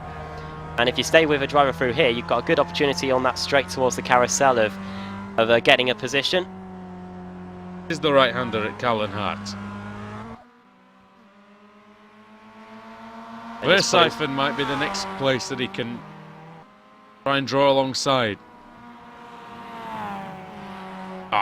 Very, very Brilliant. good commitment through there. Great driving. On board with Nathan Davis is an absolute treat at the moment. He's having a look into Verstappen. Or at least he's making Daniel Hunt think about it. Lost a bit of time there. Gap gone up to 0.6 of a second, but that's still enough for him to get a good slipstream in a few corners' time. You know, it's funny because now he's following. Oh, I said that as he's gone a bit wide. Now he's following Daniel Hunt. He looks like he's really back under control again. He's doing some really nice lines and it looks like he's really got the handle on the MX-5. Now Bergwerk is next. That's this really fast approach for this tightening right-hander, really wide line in from Daniel Hunt. Davies pursuing, bit of opposite lock. Got it down to 0.9 of a second in that corner. He had gone up to a second. Yeah, and this is the long run now, Adam. He'll probably get about half. You might get about half of this back. See what he can do. Towards the carousel section, he just needs to be committed and he needs to be smooth. Let's see the speed difference. 181 for him, 179 for Daniel Hunt. 3 or 4 kilometers an hour. It's slowly gaining. Got it down to 0.6 now. Through the left-hander. Really fast left here. Oh, tiny little lift possibly. Half a second. Fast right here, 13 kilometers around this lap. 0.4. He's got it down to about 0.3 of a second. Hard braking for the right-hander. Nicely done. Now the short stint towards the carousel, the famous one. Now, got to be controlled. Let the car roll through the inside. Really nice job. That was a really well taken carousel by both men, but especially by Nathan Davis. Daniel Hunt's driving beautifully out there, Adam, as well. It really is. This is going to go down to the wire, isn't it? They're probably the quickest drivers we've had in the field today. Nathan Davis, unfortunately, he's just had 3 appalling races. Now we're finally seeing what he's worth in this 4th and final race. You know It's what? all I going to be think about who makes a mistake here for this final part. I think it's definitely worth sticking with this lead battle on the final lap. Final lap of the evening. Final race of the evening. Davis has to correct. Like so much curb on the inside there. Oh, he's on it. Oh, they're so committed through that right-hander. Such a great car, this new MX-5. The old one was okay. Coming up on traffic here. This one's just come alive, hasn't it? Since it's been introduced to iRacing. Is that Lee Berridge? No, it's not Lee Berridge, is it? Who is it? Tristan Bodice. Oh, it's just Modest, sorry. Hopefully they lap him by the time they get to the line, because otherwise he'll be in for another lap. I think they will. Davis closing now. I think Daniel Hunt can see the traffic. I don't know if any of that's subconscious. Modest gets out of the way. It's nicely done. Saved himself 10 minutes, to be honest. So, round the double apex right-hander. Fast left. Now, this could be a chance for Davis, but does he want to do it before dotting a hoe, Adam? No, I wouldn't. I don't think... Oh, I don't know if he should. He might, though. You could, because then you're going to lose out anyway once you get onto the dotting a hose. So why not have a go now? Actually. Oh. Differing lines, but similar speed carried. Mini carousel, you've got to get this right. Oh, neither one really got it right, did they? No. A bit wide on the exit of the mini carousel, but this is a good distance now for Davies. Through Yeah, Galgenkopf for the final time, onto Dottinger Her. Oh, the car is struggling to cope with the forces going through the tyre. And here comes Davies. Michael Blake's out. Don't know what happened to him. He must have crashed with Andreas Katz, you would think. Hunt weaving across the straight. He crashed with Tristan Bodice. Oh, he crashed with... Oh, dear. Well, never mind. As down the straight goes... Oh, this is the point where you hit the limiter, though, now, Adam. The slipstream advantage is nullified. Less and less and less gains are made. Oh, He's right under the rear wing. Here he comes. It's a bit late, but Through you never know. Tiergarten. Go on. Can he do it through Tiergarten? Into the final sector, they're going to be wheel to wheel. Nathan Davies versus Daniel Hunt. Who's going to take the victory? Into the final sector, here comes Davies down the outside. Yes, and he's through. And Hunt made the mistake. Smallest nudge, and through the final corner he wins. Nathan Davies takes the win, and what a race that was. What a brilliant battle between those two great drivers. And a fantastic win for Nathan Davies. Was there some contact? I don't know. It looked like possibly lag contacts between them. Either lag contact or maybe Daniel Hunt did the sensible thing and just got out of the way. Not sure. Very, very close. It was a strong move by Davies. Was it fair? I think it was. Yeah. Final lap, race 4. Got to go for it, haven't you? Yeah. Robert Graham, nice 8th place for him. Well, he had an awful meeting until this one. Kip Stevens looks like, he's in a battle here. He might get 10th place, I can't tell. He's going through the final corner. It's going to be 8th place for Nick McCarron. 9th place for Nick McCarron. 9th, then 10th for Woodhouse. Haven't seen Woodhouse really. Haven't seen much of Woodhouse at all, have we, really, tonight? Stevens, 11th. He's finished every race in about between 10th and 15th place, hasn't he? He's been really consistent. Two drivers wanting their beds, I think. As Lorne Murray comes out the final corner, he gets 14th place because of Michael Blake's disqualification. Here comes Simon Roden. Max Wright. Oh, Max Wright, well ahead of schedule. Very early. Now. Roy Verke. Now, Cesare Rizzo is still going. Oh, no. And he's still in the first sector. He's on his way towards the hairpin, isn't he? Towards Arenberg, yeah. It's now 25 past 11 UK time. As Roy Verke comes across the line to take a 17th place. Nice. Not everybody. We'll leave you with... We could do. Sorry, right. Cesare. No. Everybody else has finished. So, actually, Jamie Ayres, we lost him on the final lap. So yeah, it looks I think like Rizzo's going to come through and get an 18th place. Whilst we wait for Cesaro Rizzo, we could probably go back and look what happened to Andreas and Michael Blake, because well, let's face it, we've got a while. We've got a while. We might as well. I think he's going even slower on purpose now as well. Right. Let's go and find the replay of what happened to Michael Blake. Right. Him and Andreas Katz were very close, going through the fast section towards the mini carousel. Tristan Bottas, oh dear. Oh no! Bottas tried to move up. He was trying to work out which line was not going to be the racing line, and then Michael Blake comes up on him at nearly 200 kilometers per hour. Tries to move out of the way and then goes into the wall. Andreas Katz avoids it all, but where's Jamie? How's Jamie Ayres going to get involved in all of this? You know what? There was no contact. No. There was no contact, but I mean, there's nothing Blake could really do. He came around the corner, and to be fair, tough one that. Trying to work out what happened to Jamie Ayres. I think you can only really tell going on board who's to blame for that. You know what? Yeah. There's nothing Blake could do. Absolutely nothing Michael Blake could do there at all. Rizzo is at Versiphon, so only third of the lap. That's only third round of the lap, yeah. I'm running through the finishing order. I don't think it's going to change that much. Rizzo's going to get 18th, and that's pretty much all we're going to get, I think. Through the finishing order then. Nathan Davis takes the win.